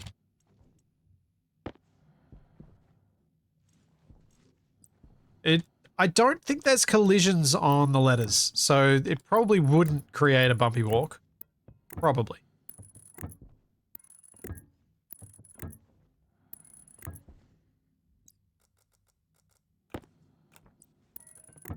Maybe there is collision, but I don't think there is. Now I need that. Nope. Yes, it is this.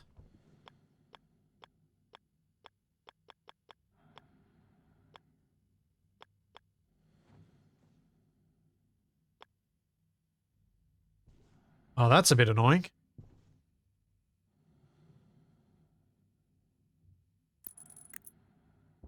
Yeah, that's a bit annoying. Now let's pull this out then. And we'll put it like this.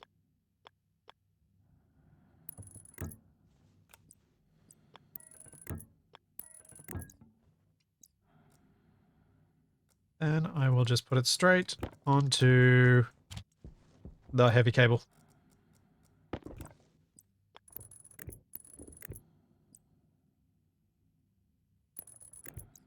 There we are. Yeah.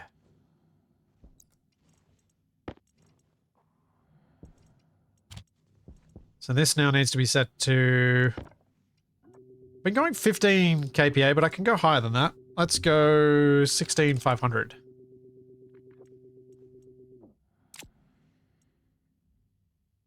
That goes on.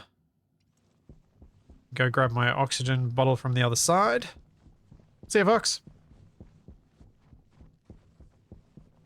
If I grab this canister and I pop it straight into my emptier,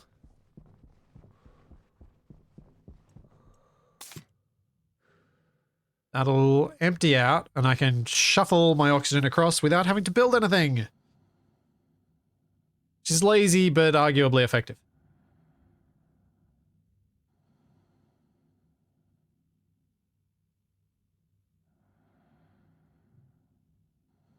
Except something like the Tokyo Metro navigation, a ceiling sign with colored circles that you can follow from sign to sign to get where you're going. Huh. Huh. You could totally do that in Space Engineers with the LCDs. The corner LCDs. You could totally do that sort of navigation to get places.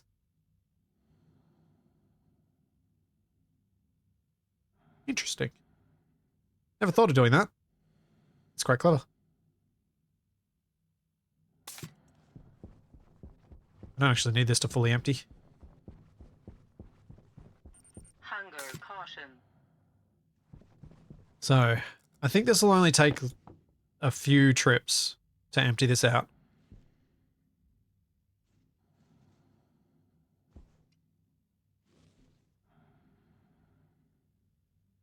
Build a second smart tank to speed things up? Yeah, I probably should. But then I'll have... Oh, actually. I do have these oxygen canisters up here that I should probably empty out.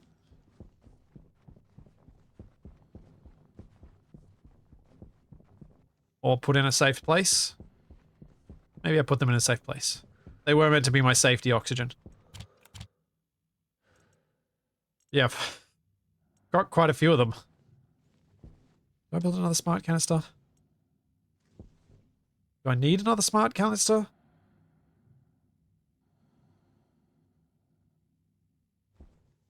I do want to empty this thing, so yeah.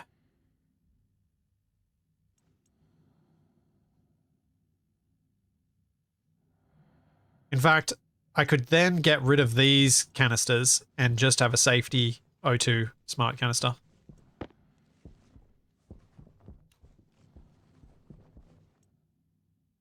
It's going to take a while.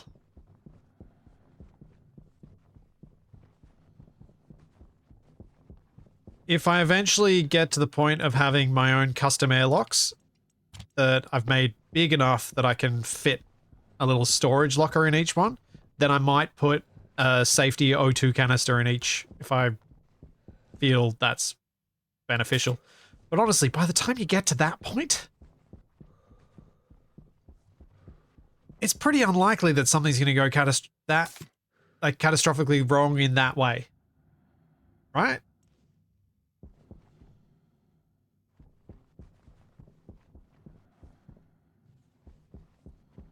Because you've kind of gotten your base to that point where it doesn't really go wrong like that. It can go wrong, but if it does, it's not just needing an O2 canister wrong. It's, oh my god, everything's on fire wrong.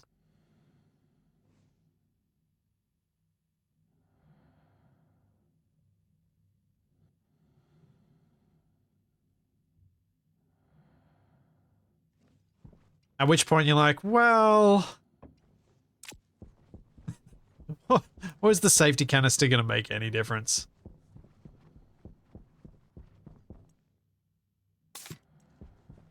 We'll just leave that for now. I will come back and keep shuffling more later. We've got to think about where the power cabling is going to come into this room. So I'm not 100% sure.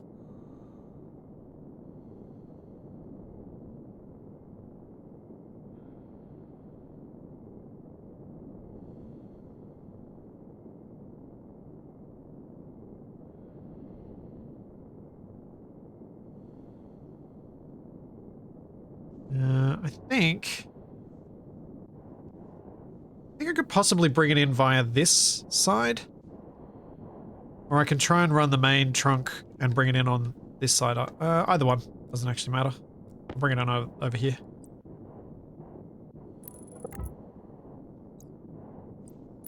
That should be closed off. That can be closed off. And then this is the gap.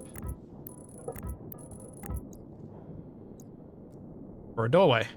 In fact, no. I'm going to leave a 2-block gap so I can have a bigger airlock. Do I need a bigger airlock downstairs? I don't. No. In fact, I'm probably not even going to airlock this.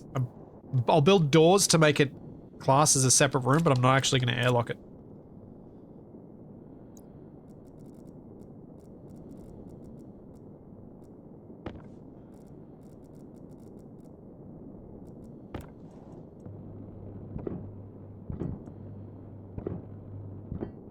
Saying I won't need a backup is, well,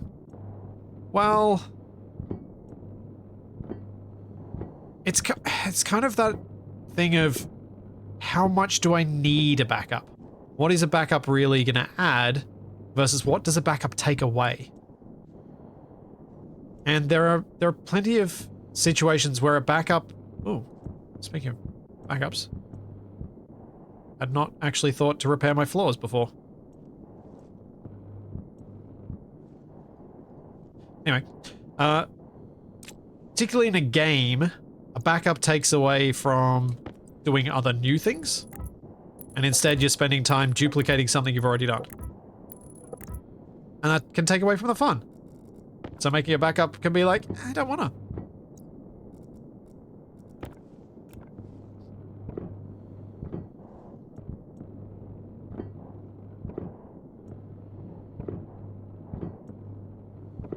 So yeah, it's a tricky thing to decide on, and I definitely get those decisions wrong. Hey, Wasted, how's it going? I don't like how aware you are of when I join TeamSpeak. Even without notifications. Everyone else is blindly oblivious when I show up and I can get away with some shenanigans. And you notice. I don't like it. It helps having a fourth monitor that TeamSpeak is open on. It just has Teams. Yeah, I just have TeamSpeak open on a monitor so I can see exactly what's going on. It means I can do things. It means I'm always ready to do things like this. Or your favorite.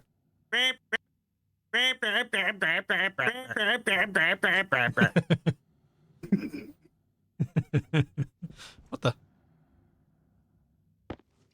Why do I have ice in my base? That's weird. How did I precipitate ice? Huh. Keep that for later. But yeah, Wasted showed up, so I'm pretty happy with my progress today. Brutal. That came out wrong, but it's fine. You'll live. Yeah. Wasted's here now, so time for some Archean. I did manage to get my furnace room pretty much finished and corridor started, so I'm really pretty good. I'll be back with more Stationeers next week. But yeah, hang around now. We'll jump over to some Archean.